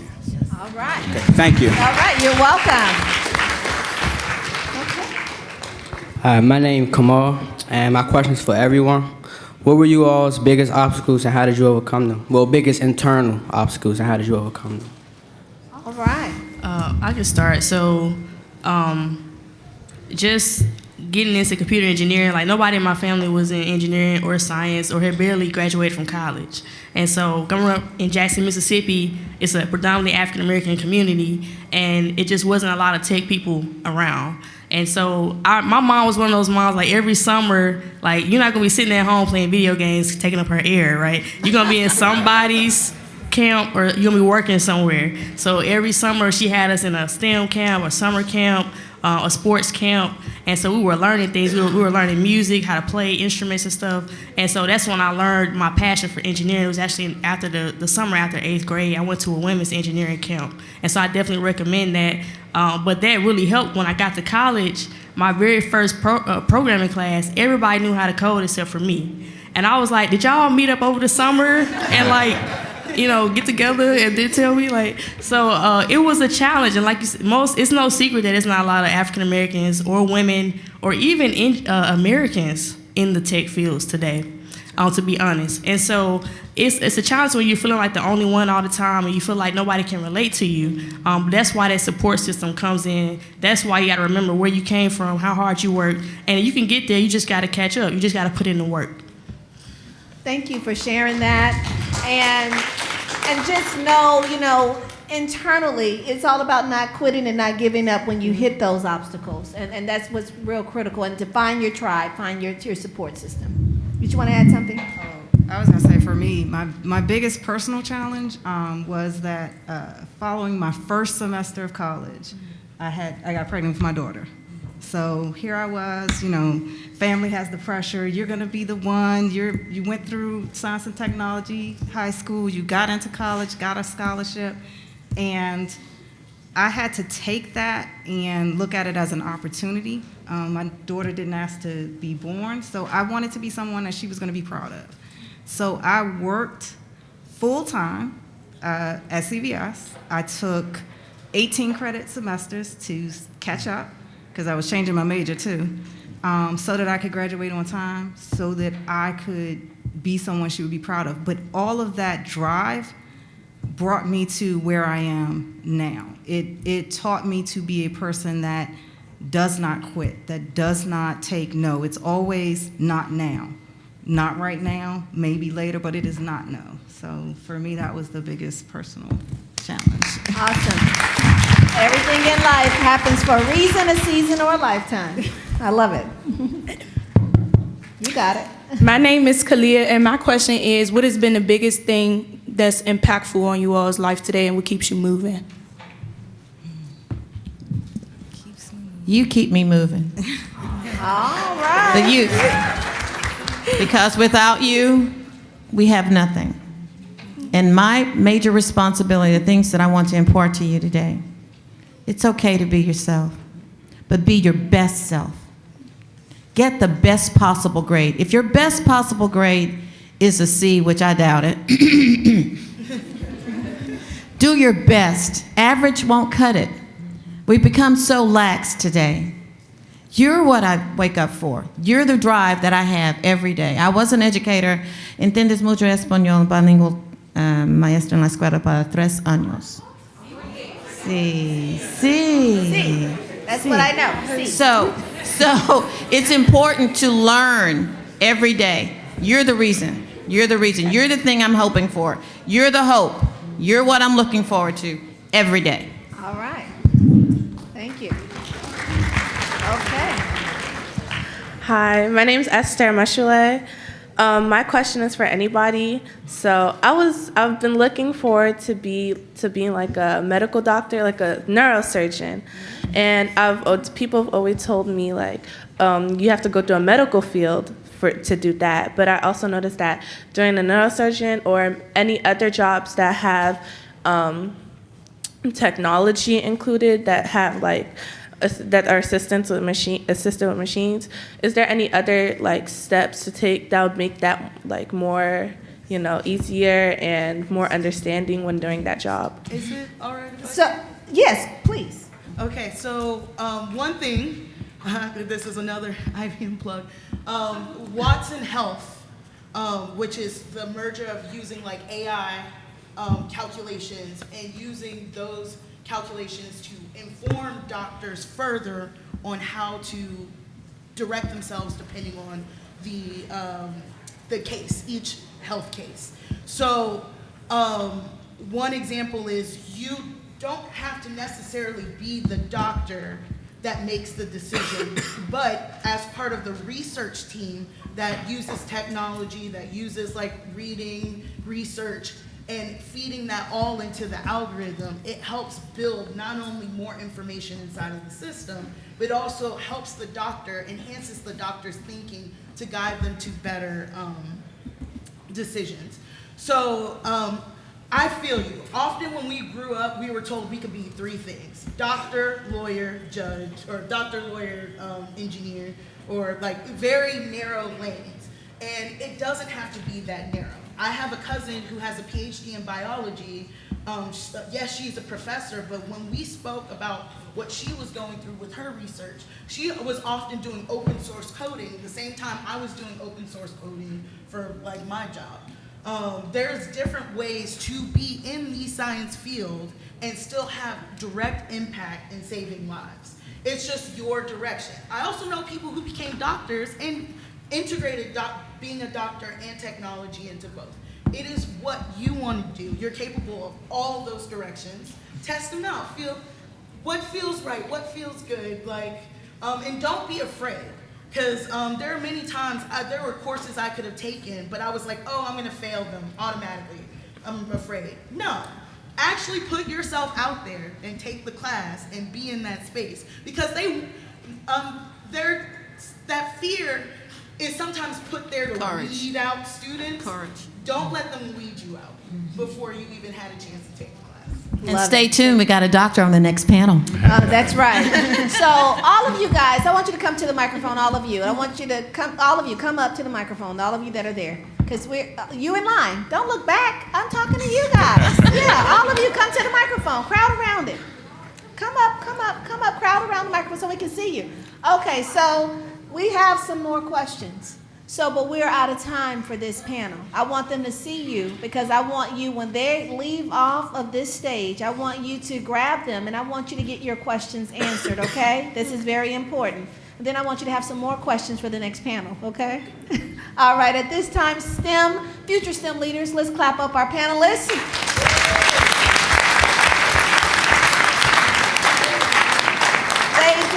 an outstanding job. Outstanding. Thank you so much. I learned so much. I'm taking notes just like the students here.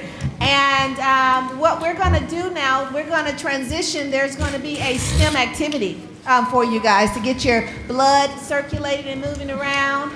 And then we will come back and pick back up with our second panel. So you guys with the questions, can you come over here to the left? And I want you to make sure you get your questions answered because they want to answer your questions. Thank you. Thank you guys. Oh, sure. Real quick picture. All right. Stand here with you guys real quick. Sit here. Okay. No, don't leave yet. Don't leave yet. Just one quick picture. Well, real quick because they got to get their questions answered. What NSBE stands for? It's on the shirts. Any student that can tell me what NSBE stands for, I have a prize for you. Go ahead. Go ahead. Shout it out. Shout it out. Shout it out. National Society of Black Engineers. Great job. Somebody get that girl a water bottle. Great job. Great job. So I'm going to just give you just a couple seconds just to go ahead and get settled. We have an excellent activity for you this morning. And first, let me introduce myself. My name is Vernal Green. Hi, how's everybody doing? Hey, what's up, what's up? I have the pleasure of serving the National Society of Black Engineers on the Public Policy Special Interest Group. All right? And our NSBE mission is to increase the number of culturally responsible engineers who exceed academically, succeed in their careers, and positively impact their communities, right? I got everybody's attention real quick? Everybody just look up here real quick? All right, so, but the truth of the matter is, what NSBE will help you do, NSBE builds a support system that will help you throughout your education, throughout your career, and ultimately, it can help you transition from a student in these seats to one of these panelists, one of these esteemed career professionals. And we're that cohesion, that unit that pushes you, that drives you, that challenges you. And that's what we want to be here for. We want to help you throughout your education and help you to become one of those esteemed engineers or career professionals, okay? All right, so I encourage you to check out our NSBE booth or check out our NSBE mission. We have many chapters in the DC area. Go and find out how NSBE could possibly help you or your school. And at this time, we're going to transition into an activity where we're going to ask you some questions, some technology questions, and we have some prizes, okay? Does anybody want to win some prizes? All right, all right. I'm very happy to have with us Mr. Joshua Crittenden, our NEB Diversity Chair, Rosalina Bray, who serves on our Public Policy SIG, Mr. Roykus Matthews, Tiffany Harrison, and Yvette Selby, all of our great NSBE people, and our seat coordinator, Miss Ashley. All right, you can talk to any one of them about NSBE. They'll give you a little bit more information. At this time, who has a cell phone? Man, when I was your age, I didn't even have a cell phone. I didn't have anything. So it's technology is truly advancing. If you have a cell phone, our game, our activity today, we're going to utilize your cell phone. I'm going to ask you to go ahead and pull out your cell phone. Take out your cell phone. Everybody's connected on data.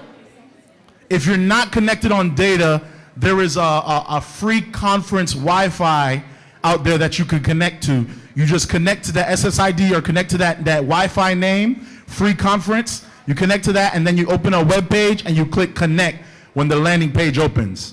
So I'm going to go ahead and ask you to either connect to Wi-Fi or make sure your data is working at this time.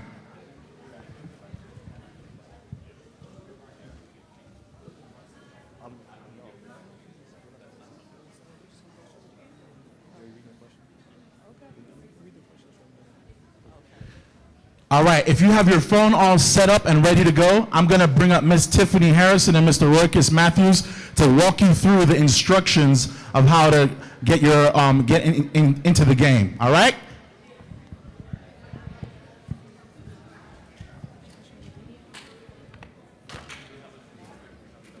The sound guy said y'all need to switch microphones because they can't hear me all the way in the back with that one.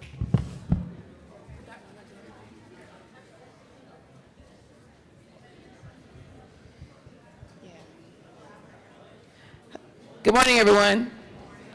So are folks familiar with what Kahoot is? Now that y'all can see all the questions. Kahoot? No? Yes? Okay, cool. So we're going to play Kahoot today. As Vernell just said, go to kahoot.it. Again, that's www.kahoot.it. It's at the top of the screen on the projector. And when you get there, put in the game pin. The game pin is 111028.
Is everybody logged in? Okay.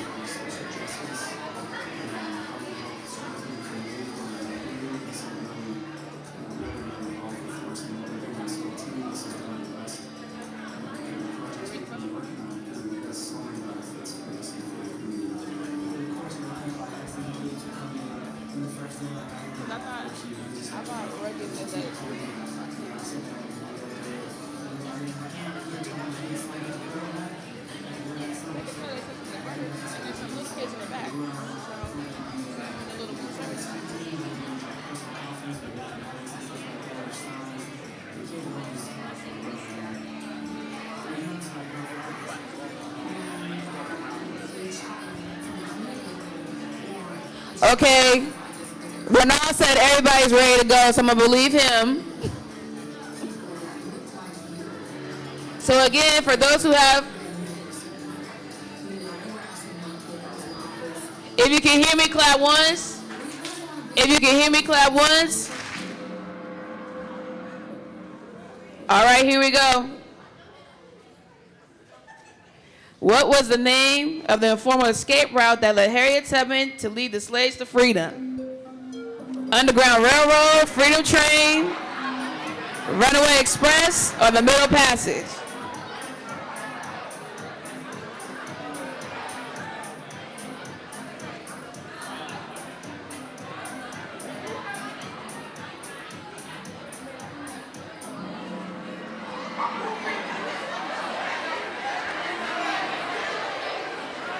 Now, everybody, no shaming, no shaming. It's just a game, it's just trivia. So I encourage everybody to get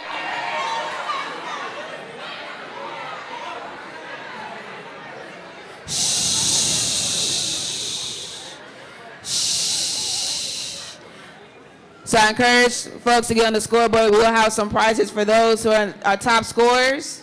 There's about 9 more questions left. There's still a chance. The autonomous robots in the picture below helps transport packages in the blank warehouse.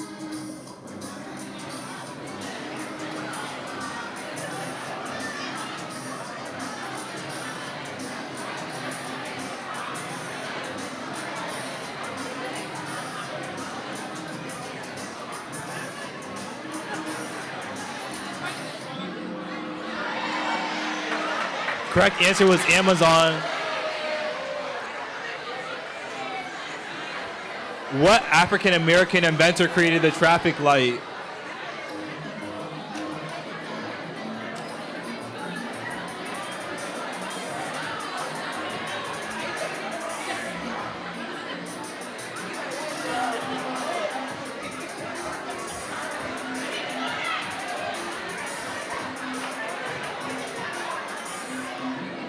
Correct answer is Garrett Morgan.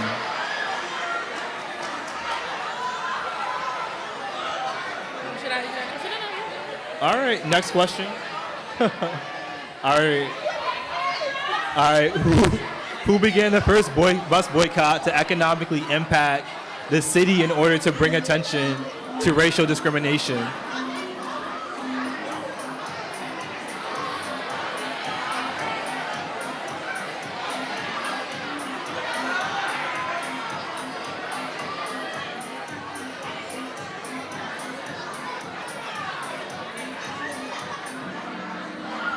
All right. So a lot of you all got that wrong, but the correct answer is Claudette Colvin.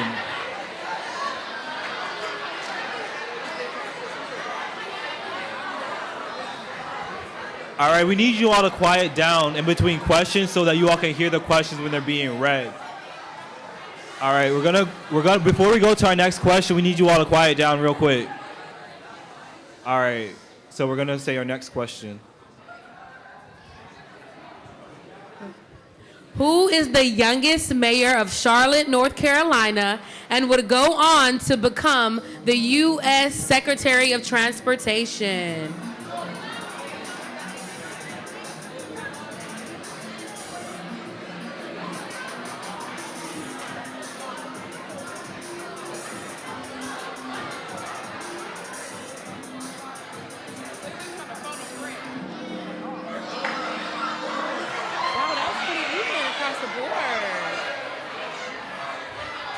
Correct answer was Anthony Fox. What rapper is an angel investor in the tech space, started its own startup called Convos, and has invested in Lyft?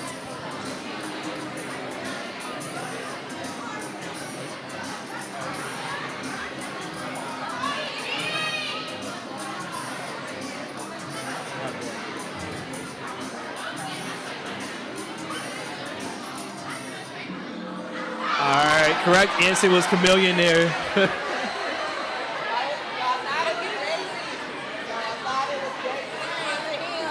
All right.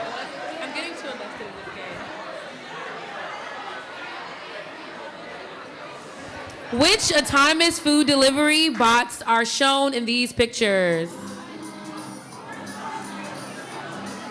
Oh, y'all should know this.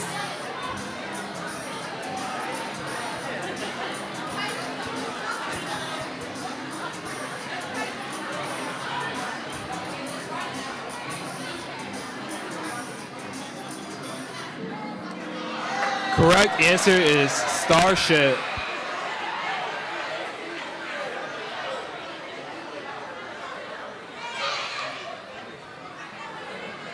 The central shaft for a rotating wheel or gear for a car is known as the...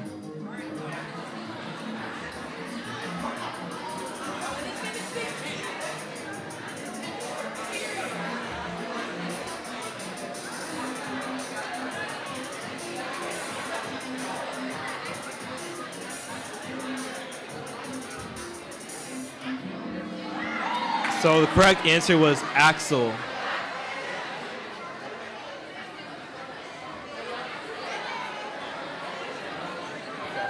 So in first place, oh, we have two more questions. Which Uber service still exists?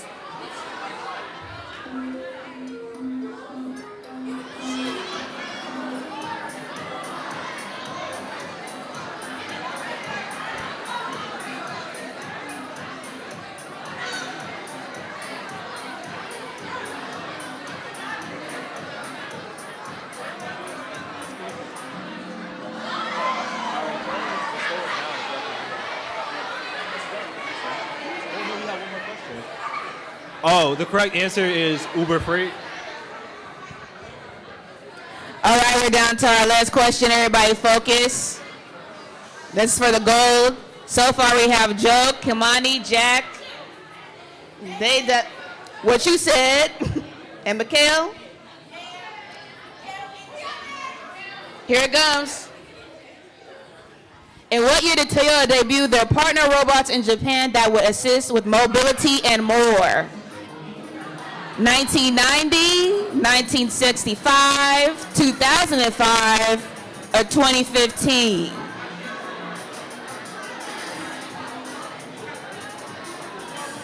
Last question. Believe in yourself.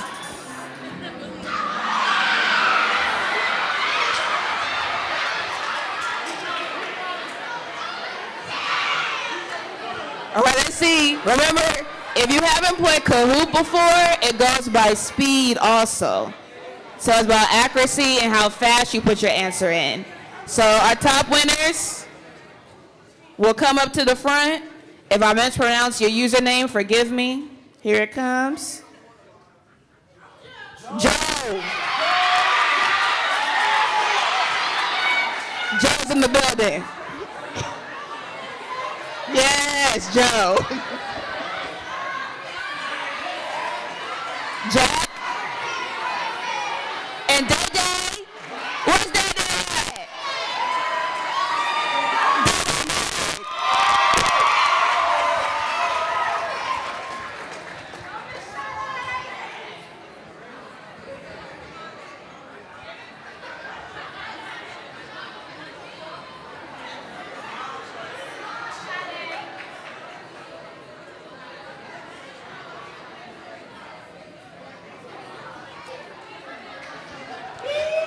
Okay, thank you to everybody for participating. Again, we are the National Society of Black Engineers. We had a video playing in the background, but I just wanted to take a chance to show it while our next panel comes up. We have a program called SEEK. That's a summer program, and we also have college, pre-college initiatives, which stands for PCI, for those who are transitioning from high school into college. Ashley is here. And if you have any questions about any of those programs, please come see her or any of the NESB crew, okay? But right now, this video is gonna focus on SEEK, which again stands for Summer Engineering Experience for Kids. It's a wonderful opportunity for those between the age ranges of the 3rd and 5th grade. All right. And then with that camp does target 3rd through 5th grade, but since you all are in high school, you all can become summer mentors and actually work for the camp. And then lastly, we do have a booth in the exhibition hall, which we have candy at, so stop by our booth, learn more about engineering, and grab some candy. The National Society of Black Engineers to support this definitely a need in the community for underserved parts of the metro area, and we've got tons of people, employees here and teammates.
what was so wonderful watching you guys, your enthusiasm, your excitement,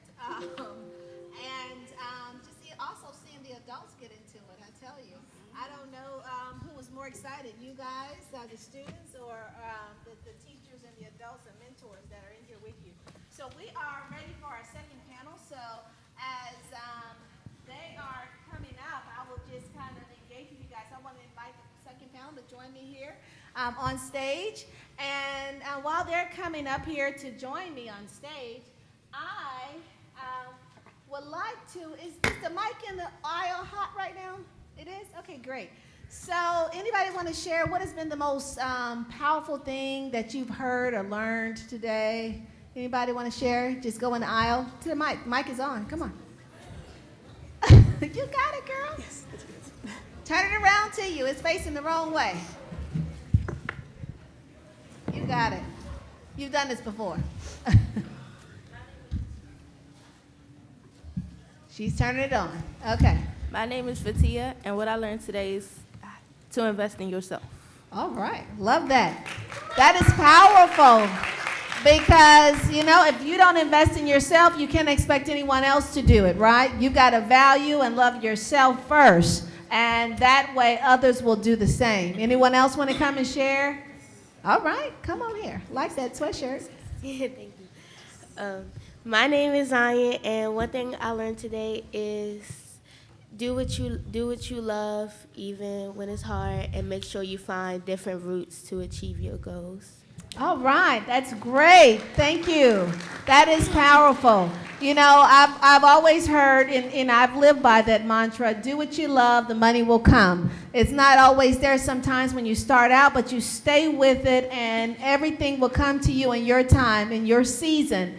It's not necessarily when you want it, but in your season, it will come to you. Well, I'll take one last person. Come on, yes. We talked about Uber. Yes. To communicate and articulate, because you need to find how to speak in front of people and not be shy. Yes, just like you're doing right now. All right, I love it. Thank you. All right, and with that, we're going to go ahead and jump into our conversations with our esteemed panel. I'm very excited about this panel, just as I was regarding the first panel. And so what we're going to do, again, I know, you know, I'm looking at you guys, I'm like, gosh, your resumes are like 37 pages long. But if you can, very briefly, tell us a little bit about yourself, who you are, perhaps, you know, where you went to college, what you're doing. You know, let us get acquainted with you. So we'll start here at the far right, since we, you know, normally the men say ladies first, right? But he's a little outnumbered over here, but he's going to hold his own. So we're going to let the men go first today. All right. Okay. Hello, everyone. My name is Arnold Abernathy. Very excited to be here. I am a graduate of Santa Clara University. I'm not sure a lot of you guys have heard of that. We're pretty much famous for only Steve Nash, which is a pretty good thing. But proud member of Alpha Phi Alpha Fraternity Incorporated. Again, graduate mechanical engineering. I work for Toyota Connected. So Toyota Connected handles a lot of what we talked about today around autonomous vehicle, AI, kind of helping to make the experience in the vehicle efficient, improved, even societal impacts. We're talking and actively working on technology, for example, with the video on the car to help with amber alerts or alerts with hot cars, and just a lot of things you wouldn't think about. So kind of when we talk about where transportation is going, yes, there's the autonomous driving and Uber kind of ride-sharing type stuff, but there's a lot in between as well. Some of the societal stuff I mentioned, as well as actually car sharing and driver score and digital key and just a lot of things that are very, very obtainable today. So I head all of cybersecurity for Toyota Connected North America. I am the Chief Information Security Officer. And that involves a lot of chess games. So a lot of, that's why I love security versus some other areas in IT, is it's a lot of strategy.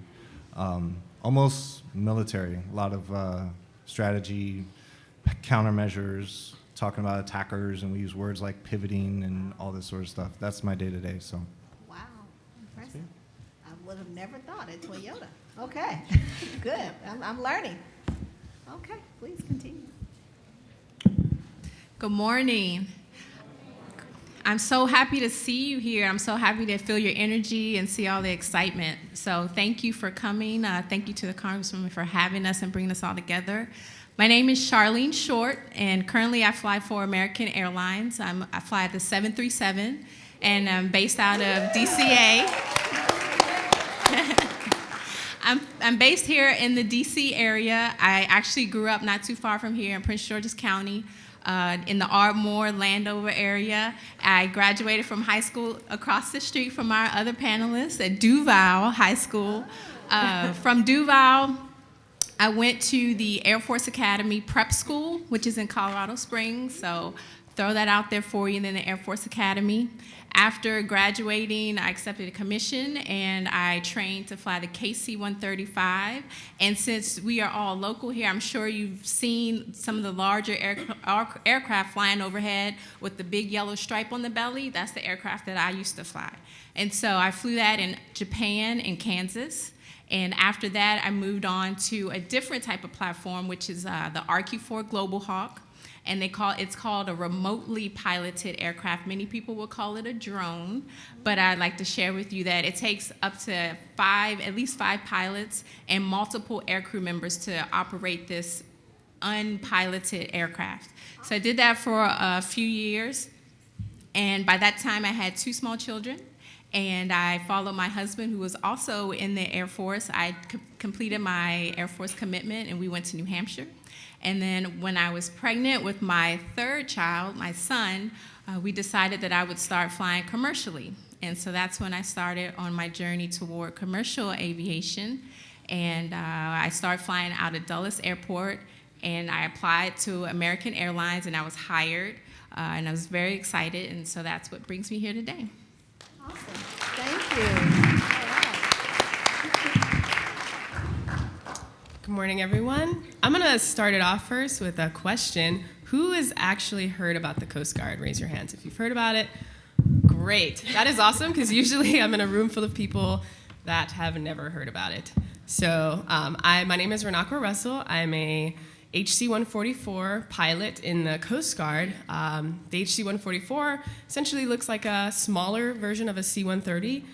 It's a reconnaissance aircraft and cargo aircraft. So reconnaissance, short word, we spy on people. We just look at people doing stuff in the sky, whether good or bad. And then we also, we can do cargo, a lot of other missions in the Coast Guard. We do a lot of search and rescue. That's what we're known for. I am originally born and raised in St. Thomas, Virgin Islands, so I'm an island gal at heart. But came to the States for college. I went to the Coast Guard Academy, a sister academy in New London, Connecticut. Graduated there with a bachelor's of science in operations research computer analysis, which is essentially a fancy way of saying math with computer programming light. We thought we were computer programmers, but the computer programmers didn't really think we were, because we just computer programmed in VB Basic and Excel. But did that and went to flight school through the Navy and winged as a pilot. And so far I've been stationed in Corpus Christi, Texas. So was there for 4 years, flew a lot of hurricanes, and then just recently transferred to Miami, Florida, flying a lot of search and rescue, reconnaissance, and hurricanes in the Miami area.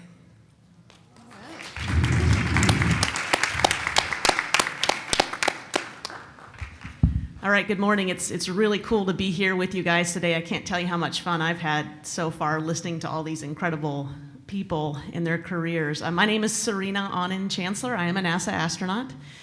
I grew up in Indiana and Colorado, and then came to the great state of Texas for my medical career. I actually went and did my undergrad career here at the George Washington University in electrical engineering. Midway through my undergraduate career, I was trying to think about what I was going to do after I graduated, and I didn't know. I wasn't sure where my career was going to take me. Luckily, a lot of my friends at GW were pre-med engineers, and they had what I call an intervention, and they pulled me aside and said, "Serena, we think you need to be a doctor." And I said, "Oh, okay, but that means changing my mind. I mean, can I do this? And so I went home and talked to my family, and they said, yeah, just stay in engineering, go pre-med. So I did that, and then I got into medical school in Houston, Texas. So I went to medical school, and I had always wanted to work for NASA. I wasn't sure how it was going to work out. I had no idea. So in medical school, I said, well, I'm going to use Google. So I pulled up Google, and I typed in NASA, space, and medicine, and just saw what popped up. And there were names and phone numbers of people that worked at Johnson Space Center. So I dialed the number and called these people. And the first person sounded so mean on the phone, I hung up. I never even answered with my name. It was kind of scary. But I got the courage to call back. And I said, hey, I'm a student, a medical student. I want to work at NASA someday. What can I do? And he said, there's a rotation you can do. It's aerospace medicine. It's offered these times of year. Sign up for it. And he hung up the phone. And that person actually ended up being my mentor for many years. And I remind him of that phone call and how mean he sounded the first time I talked to him. But I finished medical school, and then we do a residency after medical school, and I did 2 of them, one in internal medicine, which is medicine for adults, and aerospace medicine, which is looking after astronauts, pilots, anybody who works in an extreme environment. That is aerospace medicine. It is a really cool specialty. So I went to go work for NASA as a contractor, and I initially was a physician that looked after astronauts. And then I kept thinking, no, I want to be an astronaut. And so people kind of knew this, and I had a lot of people tell me how hard it was going to be and how difficult a goal and what the odds were. People love telling you the odds, right? And how the odds will never be in your favor. Okay? They love doing that, and it's usually because they're just not very comfortable with their skills. So I really had to ignore them. My family always believed, though. My good friends always believed. So I wasn't sure. I thought in 2009 I'm going to apply, and a good mentor of mine said, you never know until you throw your hat in the ring.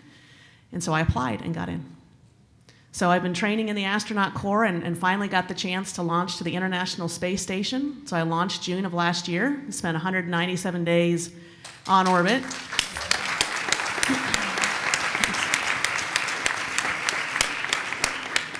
I was the only woman with 5 guys, so, smelly at times, but most of the time it was okay. But it was really cool, the number of science experiments that we got to do, and I finally landed on December 20th of last year. So I've been back on planet Earth for about 9 months, enjoying every minute of it, and I love coming out to events like this because this is the chance that we get to talk with you guys and answer your questions and hopefully inspire you, because this is really your time to have access to this incredible group of people and just be inspired. That's what helped me. So anyway, very cool to be here, and I can't wait to see what questions everybody has and where you guys end up. So Serena, okay, you're not off the mic yet. So everyone I think in here like myself, we're fascinated about space. And also, we're in an age of robotics and humanoid type robotics. And so can you tell me, in your travels, in your work, what has that interaction been like for you, if at all? And also, is it connected to medicine? Yeah, absolutely. So a lot of folks ask us, how much robotics? You guys, who knows what robotics is? Okay. Who likes playing video games? Okay, more hands. So robotics, especially at NASA, is the toughest video game you will ever play in your life.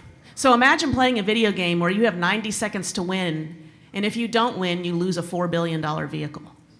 Ooh, that's too much. So it's a little stressful, but it makes you want to get really good at that video game. But robotics is a huge part of station.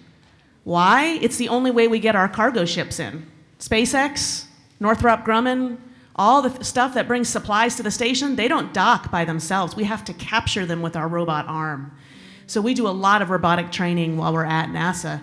And everything on board station is automated. A lot of it is. The way we keep our air clean, the way we reclaim water. You know that when we use the toilet on station, where do you think that goes? Do we just toss it overboard? No, we turn it into tomorrow's coffee. I mean, absolutely. That's how we recycle water. Yeah, that's how we're going to live on the moon and Mars, right? We have to figure out those systems. I'm giving up coffee. I know. So it sounds a little gross, but you know what? It's pretty good coffee. It's not, so But everything we do on station is dependent on computer systems and humans interacting with that computer system. So when I give talks at NASA, when I interact with engineers at NASA, I have to remind them that the person, the pink squishy thing, the important thing we love, is a part of the system. And if the rest of your system fails, guess what goes down the tubes? We do. So that is our most important thing that we do at NASA, is we protect the people that are living up there, because we do such a good job in this country. So it really is fascinating to see where robotics is going to take us. And that's why if you want to work at NASA, do what you do whatever you want to do. I don't care almost what career, historian, journalist, scientist, chemist, engineer, physician, we need you. We desperately need you to come work for us. All right, I love it. Okay. Now, I want to go on to the Air Medal recipient. I think that it's mind-blowing, and we talked a little bit about the Uber Air, that we could possibly have flying cars and people will own their own, mode of air transportation possibly. We talked about the app for a helicopter earlier in New York.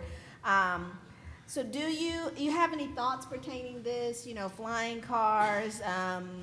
As a pilot, what does that look like to you? Do you think it would be safe? Do you think this is the direction we should be headed to? I think about traffic already on the ground. I'm trying to think about what does air traffic look like. So can you speak to that? I can, I guess. I mean, for me, I'm a pilot, so that would essentially put me out of a job.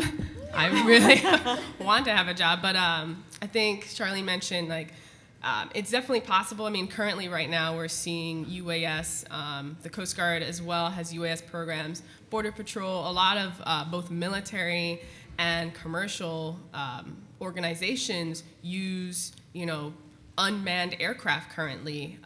We have pilots on the ground that are operating it, and it takes a team, but essentially that plane is, you can be in North Dakota flying a plane that is in Iraq, Afghanistan, South America. So you don't, it's no longer you're in the plane.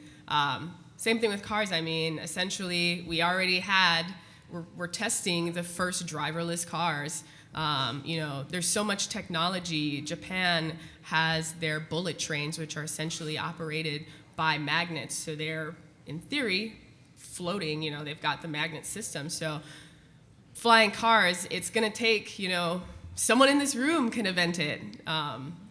Could be looking, you in the back? Is that you? You bet. Okay. That'd be great. I don't know if I'd want to deal with that in the traffic in Miami because people already drive crazy there. But it's going to take somebody, hopefully, in this room that will design that technology that'll keep kind of pushing it through so that we're now, first thing, driverless cars, next thing, flying cars, then maybe we're in Mars with our driverless cars, who knows? Thank you. Now, Charlene, just adding to that, American Airlines is considered one of the largest airline carriers, and I think that's measured on the amount of fleet that they own and the amount of passengers and kilometers that they're traveling. There's a metrics that goes into that in making you guys the largest airline that we have here. And you've been flying for how long? I've been flying on and off for 16 years. I've been with American for 2 years. Okay. And so with that means you've seen technology and trends and things evolve. I started with the TV with the big fat back on it now. So now it's flattened on the wall, and you don't know what's in that little flat panel. So can you speak to any technology trends that you're seeing in the industry? Particularly, in this space where you're flying us pedestrians around. Yes, absolutely. So when I first started flying the KC-135, the tanker carries a lot of fuel, so we could literally end up anywhere in the world depending on where we were planning to go. And so in order to do that, we needed to carry charts, maps, airport information, airport diagrams, but we had to do that for half the world. And so we packed a bag, it was close to 40 pounds, 40, 50 pounds, and we took that with us every time we went anywhere. So now, fast forward to 2019, we have an iPad. So all of our documentation is consolidated into an iPad, and so you have every bit of information that you would ever need at your fingertips.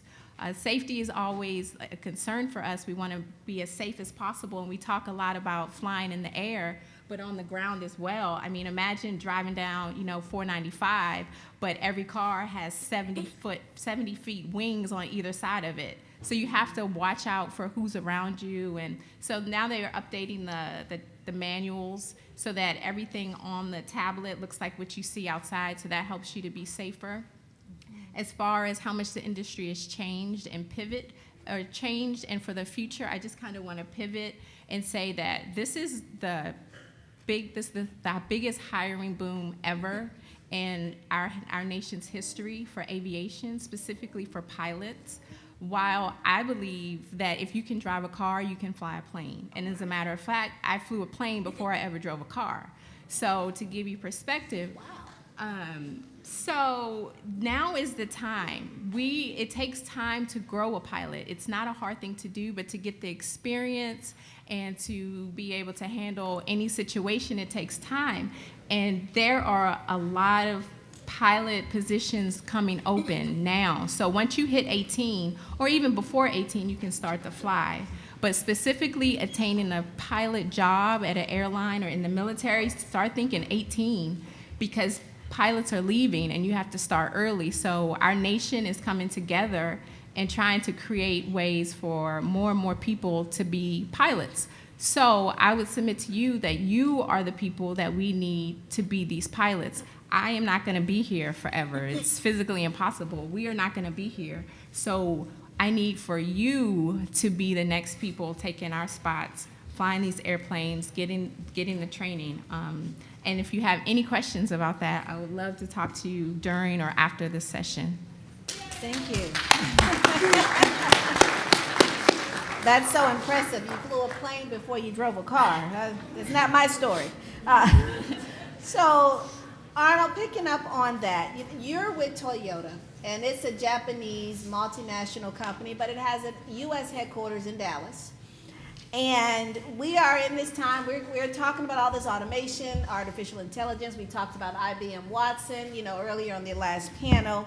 And also, there's a lot of concern about with automation and artificial intelligence, where will the jobs be? Will we not have a job? What's the next wave? And then, it's so awesome to hear from Charlene and say, well, there's a hiring boom right now. So as much as people are afraid in terms of AI, automation, innovation and technology, there are new opportunities. And so I would like for you to speak, if you can, about where do you see the future of transportation at Toyota in terms of, what would it look like? Because I Googled the other day, there's someone working on an unmanned school bus, and I never thought that a school bus would come in to pick up children without an adult on the bus, possibly. driving the bus. So if you could speak to this future. Yeah, and I'd like to also maybe respond a little bit on some of what was talked about earlier. Great. Is it not working? Closer. Sorry. I think that none of the modern and again, I could be biased. I am biased towards cybersecurity, but and for a lot of reasons, by the way, the unemployment rate for cybersecurity in Dallas is negative. That means there's way more jobs than possible people with the skills to fill it. So I need you guys.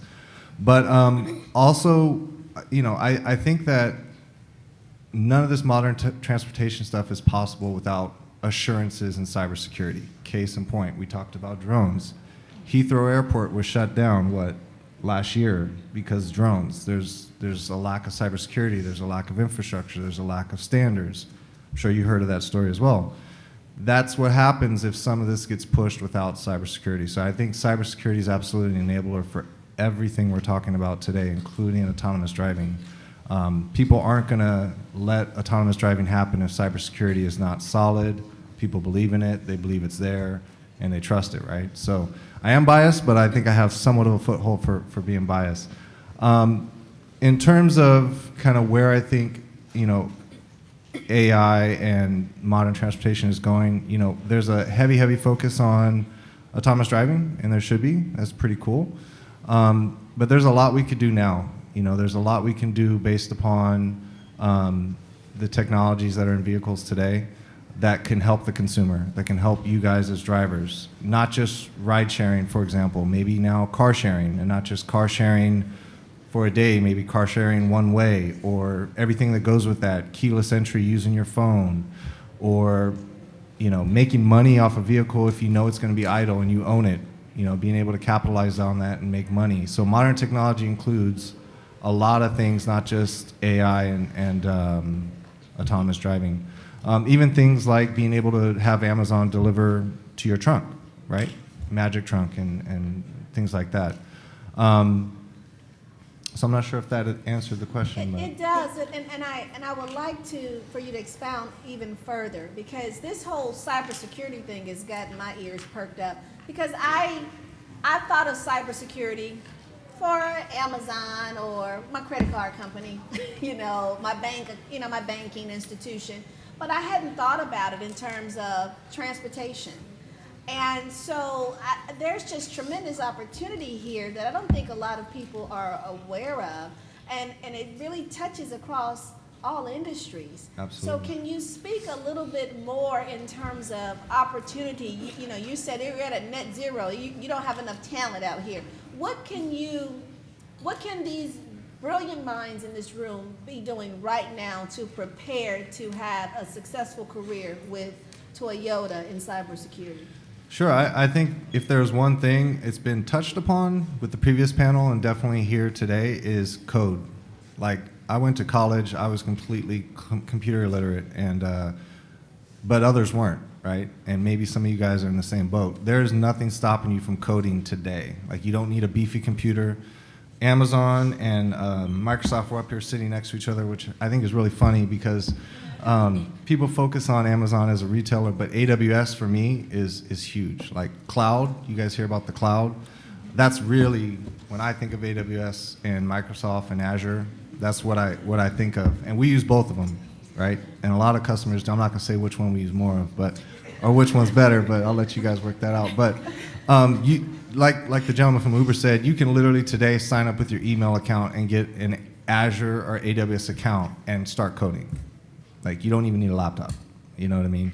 It's so easy nowadays. Back in the day when I was going to college, that wasn't the case. Like, cloud was, you had to be a corporation. You couldn't just register. So coding is definitely important. And the reality is you can't do cybersecurity unless you know how they get in, right? And that's all programming, networking. You have to get those under your belt first, and then you can figure out and reverse engineer countermeasures to be able to detect when people are trying to do those things and actually then put in controls to stop it. So code. And coding will get you networking and everything else, and just code. Just code. I like it. That sounds like a t-shirt, like Nike. I actually like today is tomorrow's coffee. That's my biggest takeaway if I had a t-shirt. I love it. Okay, very good. So, first officer, I would like for you, if you can, share a little bit more of your personal journey in terms of, what has inspired you most to be where you are. You've spoken a lot. We've heard about the children, and I'm so impressed that you flew a plane before you drove her school, but I'm at school, a car.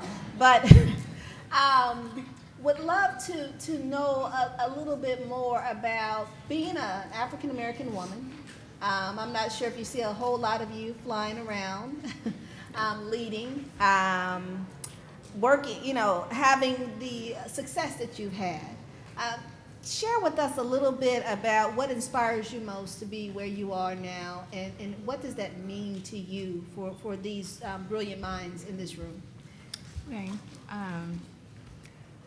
So what inspires me most, and my background and let me start again. What inspires me most? So when I left high school, just real talk, I was going to go to school, and I needed to get an education because I wanted to be able to support my family. You know, whether that was contributing to my mother back home, or if I chose to have a family in the future, like I wanted to be able to provide for my family. That was my first thing. So just real talk, out of school. How was I going to do that? I didn't have any money, so I needed somebody to pay for it. And so that led on the journey of looking for scholarships or other opportunities. I also wanted to serve in some capacity. I wanted to serve. I wanted to give back. I discovered, my mom said, just try JROTC for one semester. I says, okay. So I tried it, and it was a way to serve, but without, serving for free. They paid you, they supported you, they trained you, they educated you, and it was a way to give back. I like to travel, so what better way to travel than to travel for free? So, you go through the list of things that you want, and then you figure out how to match it and make it work. I wanted to do something that was different, that I didn't know very many people were doing or had the opportunity to do. I like to move around, I talk with my hands, so I wanted to do something hands-on, something that I could do. And so just along the way, I think Ms. Arnold mentioned a lot of times on the last panel, be yourself and be your best self. So I didn't really know what I wanted to do, but I knew that as long as I did my very best, there would be doors that would be open. And so with mentors, instructors, friends, family, I was able to do that. Kind of fast forward to today, as far as being an African-American female pilot. Let's see, so I fly for American currently, and with American, I've flown to California, Hawaii, South America, Caribbean, and right now I fly the United States. Almost every single day of every country, continent, someone walks up to me and says, "You are the first African-American female pilot I've ever seen in my life." So me, I'm just trying to provide for back home. So that's not processing. And then today, you get two, right? Right? And so there are a group of special ladies out there trying to pave the way for our next generations. American Airlines supports an organization called Sisters of the Skies. We are both members of Sisters of the Skies. They're the commercial, African-American female commercial pilots in the US. And Sisters of the Skies, I would love for you to Google them, Instagram them. I practice the website, but I figure if you Google it, you're doing the research, and then you can get exactly to their website. Every April, they offer a program called Girls Rock Wings. And so they bring you out to Hobby in Texas, and you go and you meet up with pilots, and you fly an airplane, and you ask about aviation. So do the research and sign up for these programs. Also, American Airlines is offering the Cadet Academy. So it's a 3-year program, and by the time you finish the 3 years, you should be 21. So technically 18, you can start applying, and they take you through a streamlined process to become a pilot and eventually apply and earn employment with airlines. I did the military route, so I can speak to that a little bit better. But just realizing that the opportunity is there and seeing yourself up here, seeing yourself in these uniforms, in these positions, and then apply, tell somebody, I'm interested, and keep telling somebody until they hear you. That is, I guess that's what inspires me. That's why I want to be here. Thank you. And that's first officer. Yes, love that. Thank you. And now we're moving to the lieutenant here. To build on that, it's quite fascinating hearing, we had a chance to do some talking, and in talking about how active you were and how you received this awesome honor of the Air Medal recipient in the work that you did with Harvey. And that means a lot, because you're able to, you're really helping the human side of things, and you're a first responder, in some cases, and people are so glad to see you because they're in situations where they're hopeless, and you're that beacon of light that comes. Can you speak a little bit about, in knowing that, what has made you most interested in the work that you do? So thank you again. I realized I didn't actually explain why I'm here. I'm sitting here and probably are looking like, what is an air medal? What exactly, why is she at this panel? Essentially, so I guess I'll answer, but the air medal is a award that you receive, so every service has it. And the air medal recognizes pilots or persons in aviation that have done some sort of meritorious or acts of valor in flight. So touched a little bit. I was stationed in Corpus Christi, Texas. We found out probably about 2 days before the hurricane. Tuesday, I had a evaluation flight. And the Wednesday, I got notification that I was pack a bag, and I don't know how long I'd be out, but there was a hurricane coming, and at the time, it was going to be a direct hit for Corpus, where I was stationed. It was a Cat 4. It shifted, hit Rockport, essentially decimated it. And so we evacuated and then followed the storm. So we were the first on scene doing damage assessment flights into Rockport.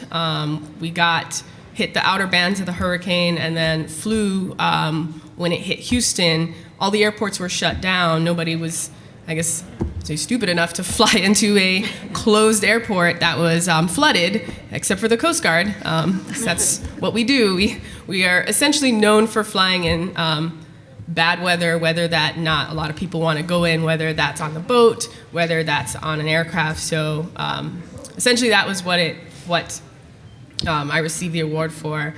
To answer the question is, why did it? No, yes. So one, I appreciate your sharing that, because many of us in the room did not know that, and that is an opportunity for those of us who, like myself, you want to give back, you want to help, you want to choose a career that you really feel like you're making a difference in a person's life. And so I appreciate you going in detail about that and how you earned such an awesome award, the Air Medal, being an Air Medal recipient. Yes, let's applause it. With that, if you can just go a little deeper in what interests you most about this job. So the Coast Guard is known for being mainly search and rescue. We have a lot of other missions. We actually do 11 missions. We do everything. We do everything from national security. We protect the ports.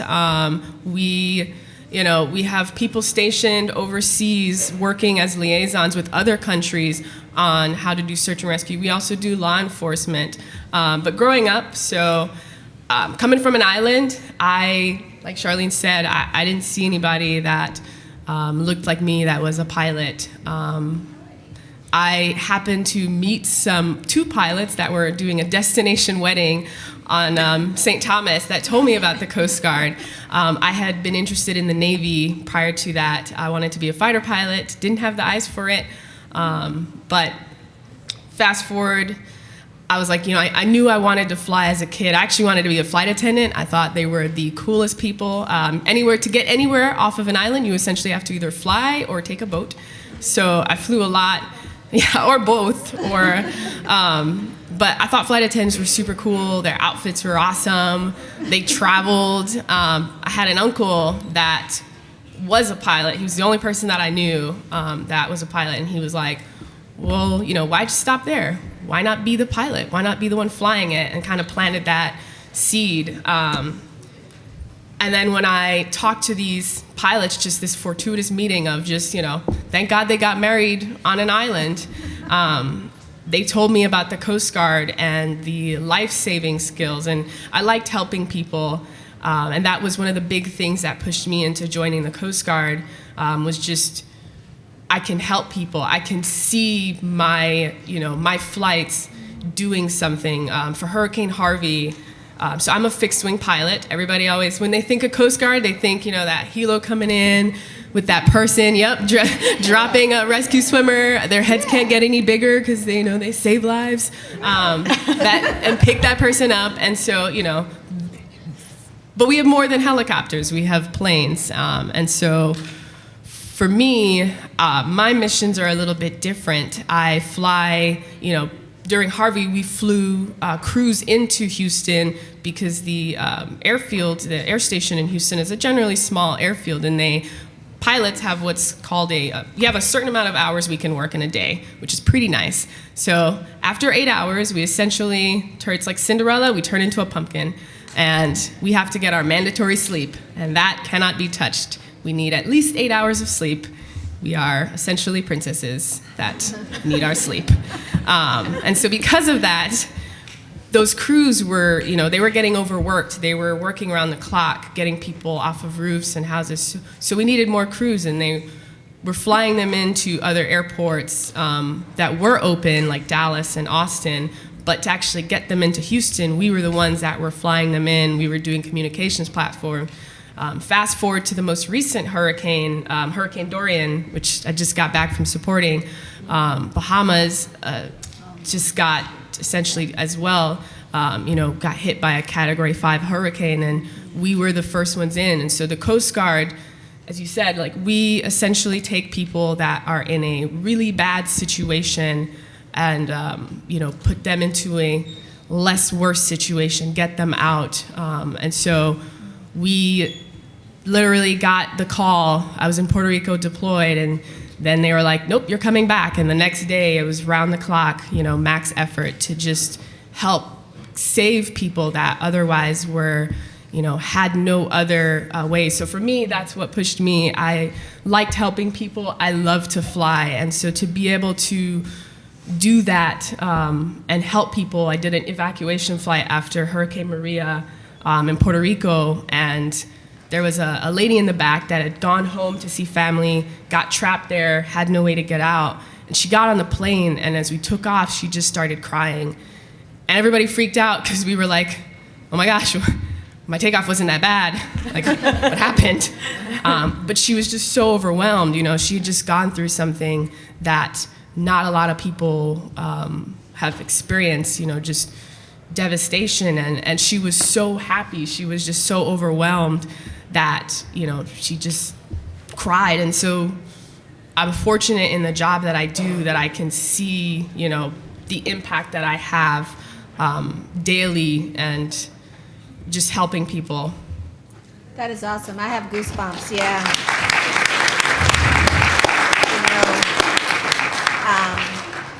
Students, if you have questions, I'm going to continue on, but I want you to start lining up quietly as you can at the microphone here as I go over now to Serena. And while they're lining up quietly, would like for you to share a book of some sort that you feel this room, this group of students should pick up, a must-read, something that would really add value to their thinking, their thought processes, or just figuring out their path forward. Yeah, so this may sound like an interesting choice, but it's a book I read first in high school. It's called Ender's Game by Orson Scott Card. You probably saw the movie. The book is so much better. And I think the reason I like it so much is because it focuses on not people our age, but people your age making huge changes. And I think a lot of times students say, well, this isn't my time. I'll make changes when I'm older, and what can I do at this age? It is your time. That's right. You'd be surprised what you can accomplish. And so that's why I used to read that book over and over again, and I still read it today because it's so creative, and I was able to really relate to the characters in the book because I wanted to be in space, right? Now, they had really cool space boots and rocket jetpacks. We don't have those great things, but we have a pretty cool space station. So it's, and the other thing I kind of picked out of that book, and it was just something that related to a lot of the things that I've been through, is when you're going to school, whether it's high school or college or you're working a summer job, there are going to be parts of that job or classes that you take that you are going to hate. They're going to be boring, mundane, but let me tell you, put forth 100%, because what that speaks to is your work ethic. And we notice, if we know that you're only going to do a good job on the classes you like and the classes you don't like, you don't care, fix that, and fix that now, because it speaks to your character. Even on the space station, someone's got to take out the trash. Someone's got to clean the toilet. Do we like those jobs? No, but we do them 100%, 110%. It speaks volumes about who you are as a person. Guaranteed you're going to have those classes. You're not going to like it. You're not going to care. Care. It teaches you to work well in a team, and it teaches you to contribute even when you don't feel like it. And people notice. We notice. So just remember that. That is the biggest piece of advice I could give you right now in high school and as you head on towards college. That's awesome. Thank you. And something Serena didn't share, someone has to also make the coffee. Yes, yes. Okay. All righty. We're gonna, same format, and I see some repeaters here. I love it. So that means our minds are going. Your name, your question, and who your question is for. And no gift cards this time. It's Marcus Hans again. I got 2 questions again. One question. Okay, The master I'll negotiator. stick with one. Okay. So this is for Arnold. How will it feel that later on in the future you might have to work with these ladies here to create the first few flying cars? Good question. The first which? I'm sorry. So how would it feel in your role in cybersecurity, Toyota, that you may have to work with these ladies to develop the first flying car? I think it's a good question. I think it's not much different than what I have today, right? Because in cybersecurity, oftentimes we're independent from coders, just like we'd be independent from the end user or astronauts or pilots. And our charter or our mission is a little bit different than theirs, right? So the astronaut or the pilot is trying to go as fast and as safe and do what they got to do. The coder is trying to get the code out as fast as possible, and cybersecurity is trying to let both of them do it the same way without putting backdoors and holes and areas where data is going to leak out, or people are going to come in unbeknownst to us and do things like, you know, flash the lights green when they should be red, or if we stand up infrastructure that vehicles that are autonomous driving rely upon, sending them missed signals. Like, people sometimes think only about the happy path of how code should work, but the reality is, if it's possible, there's somebody in the world that will hack in and do it, right? So closing those things down is what I do, and so I'm very used to working with both, again, the end user or the people that enable the end user. Sometimes, I wouldn't say at odds, but sometimes it's healthy debate, and I think some of what we talked about in terms of work ethics is important, but I think also, guys, like, be acceptable of critical feedback, be able to have tough conversations in the right way, right? So they'll be no different than what I do today. Awesome. Yeah. Great point. Love that. Thank you. Thank you. Thank you for your question. Yes. My name is Jordan Goins. I'm from Dunbar High School. I have a question. I have a specific question for Mr. A. And then I have like a question for like the board. So my first question is, like, I heard you speaking about coding. So do you guys offer any like internships or programs with your company to do that? Yeah, absolutely. So Toyota USA Foundation's a big contributor in STEM, very involved in Dallas as well. Those programs and the sponsors we work with definitely enable curriculum that helps with that. But I think also just independently, there's a lot of self-help stuff. Let me put it to you a different way. Even the best programmers today at my company, even myself, I never start coding from scratch. I'm always Googling a snippet of code first and then building it from there.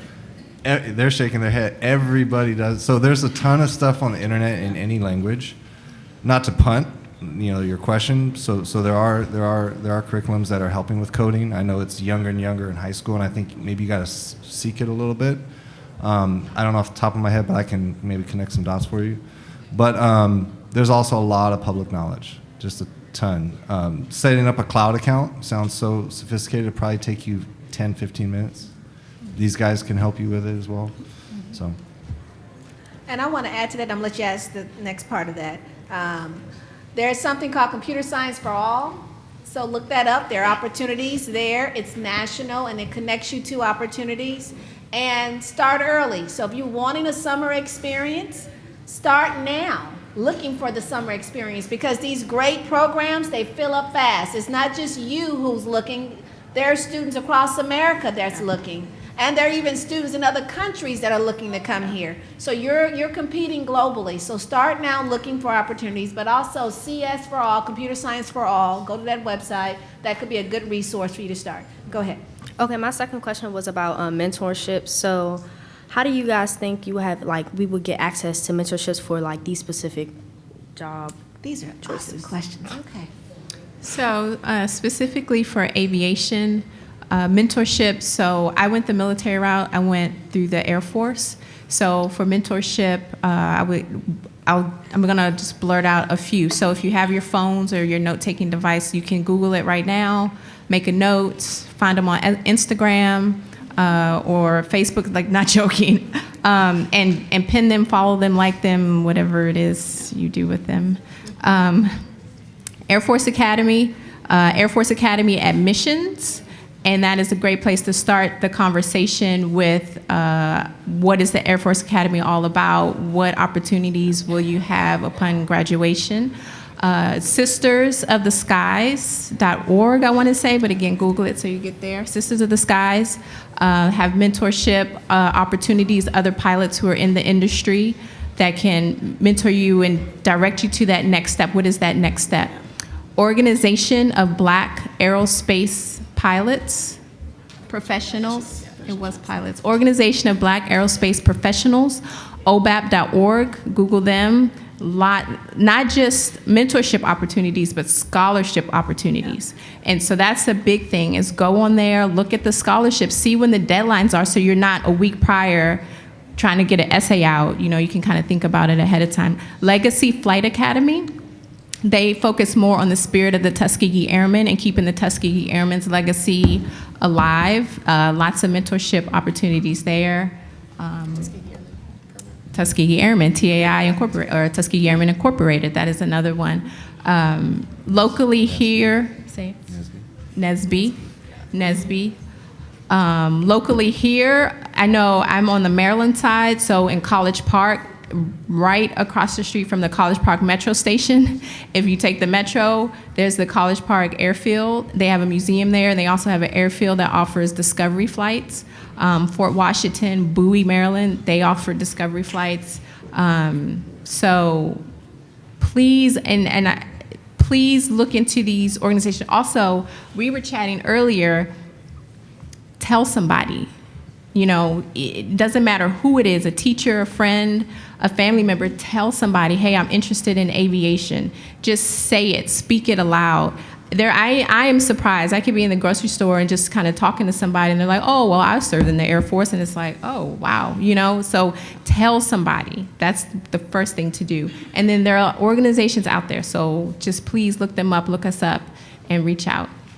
This is great, and this is a good example. There are so many more resources that are available to you guys that were not for us. But you got to be proactive. You got to be self-directed, self-motivated to research and get out here. And even if you're a freshman, look for the scholarships and know when the deadlines are. Start keeping your Excel document or your notes so that you'll know when it's time to apply, when you have progress through that trajectory of high school and it's time to apply for these scholarships or opportunities, that you have it and you stay on top of it. You should have a calendar that you're managing.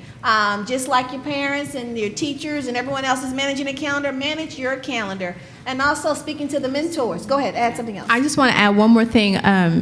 You will not be alone, especially if you reach out to these organizations. You will not be alone. You may be the only person in your entire high school that chooses your path, whatever that path is, and you may feel like I'm the only one, but you will not be alone. I went through the majority of my Air Force career not seeing anybody else that looked like me, but they were out there, and now we're becoming more and more connected. So we were kind of going and climbing this mountain in parallel. But now, especially with social media, we can do it together. So no matter what, you will not be alone. There are other people that are doing this and have done this. I mean, look at our leaders here that have been doing it for decades. So Okay, and what I like to also go to is something you said about, we were talking about mentors. You're gonna have a lot of different mentors in your life, so keep looking for mentors. When you see people that are doing great things, you talk to them and you ask them to mentor you. But understand this, the work is on you.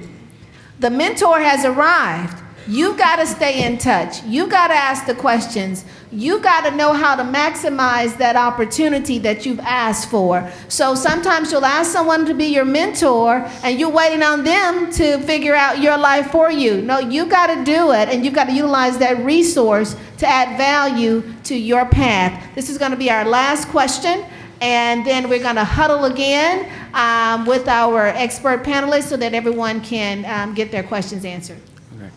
I was wondering, good afternoon. I was wondering about the whole college. I don't know what colleges you all went to or what alumni you all are part of, but I was wondering, because of the career path I want to follow, I was wondering if there's any opportunities for me to branch out to different groups or organizations, so therefore, when I do go into my main career path, I'll also have that in my background, so then therefore I'll have an easier way to get a job and career path.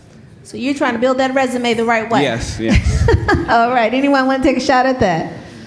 But I won't. Toy, you can. Say, you highlighted on something that is, I wish I had learned younger. Networking is key. If I had learned that, I'm super awkward. I think somebody touched on, just being your unique self. That's me. I'm a super nerdy, slightly awkward person, and I wish I had tried to network a lot earlier. But what you're doing is great. Yes, all organizations. So we both went to service academies. They have their own little, alumni service academy. They have a whole conference. It's called SAG, but it, links you to Fortune 500 companies. People routinely go back. There are, I don't know if anybody in here is in a fraternity or sorority. Any fraternity, sororities, deltas, AKAs? Okay. That was a yes. That's a yes. Always one.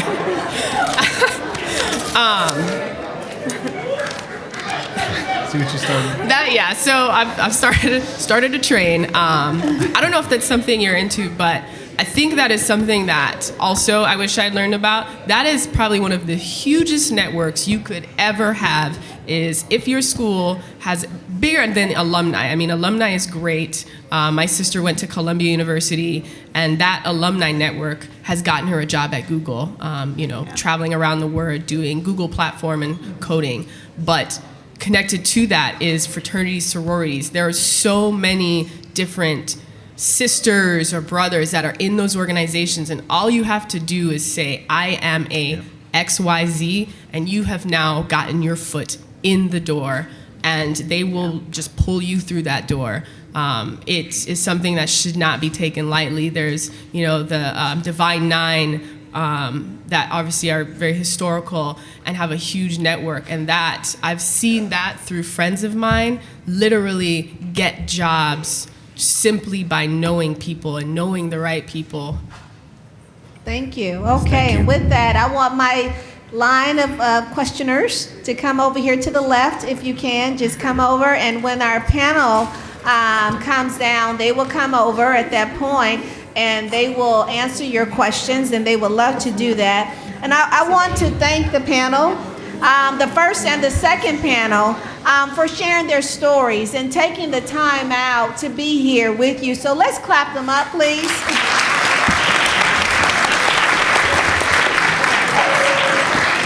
And at this time, it's with great pleasure that I bring forward the woman who is responsible for bringing us all together today, the gentle lady from Dallas, Texas, Congresswoman Eddie Bernice Johnson. Thank you.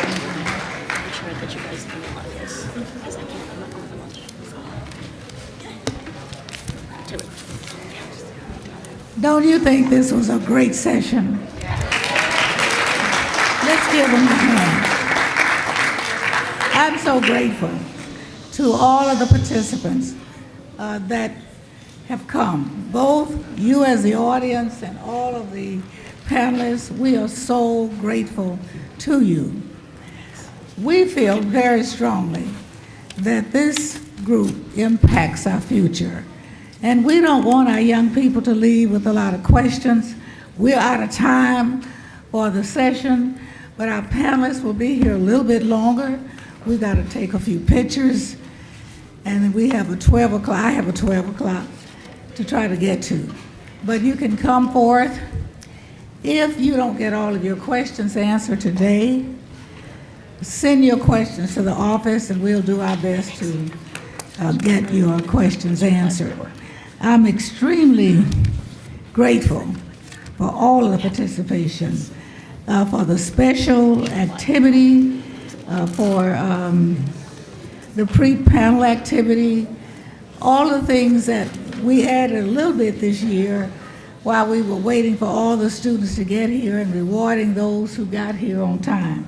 So thank you very much. And we also could not do it without the support of many of our companies. You've seen the representation from Microsoft and Toyota and many others, and we are grateful that you have taken the time not only to send your talent, but to support us in other areas.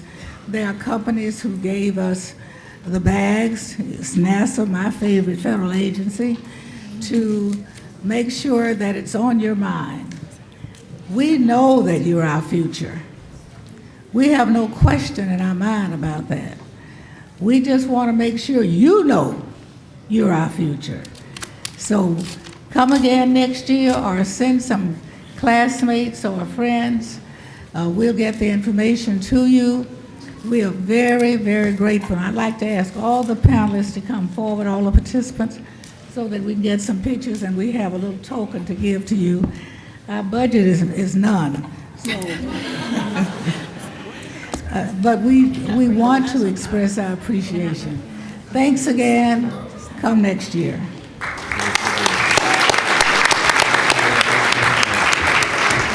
And I was told, students, another organization to look up is UAA. They list all the universities that have aviation programs. Where would you like us?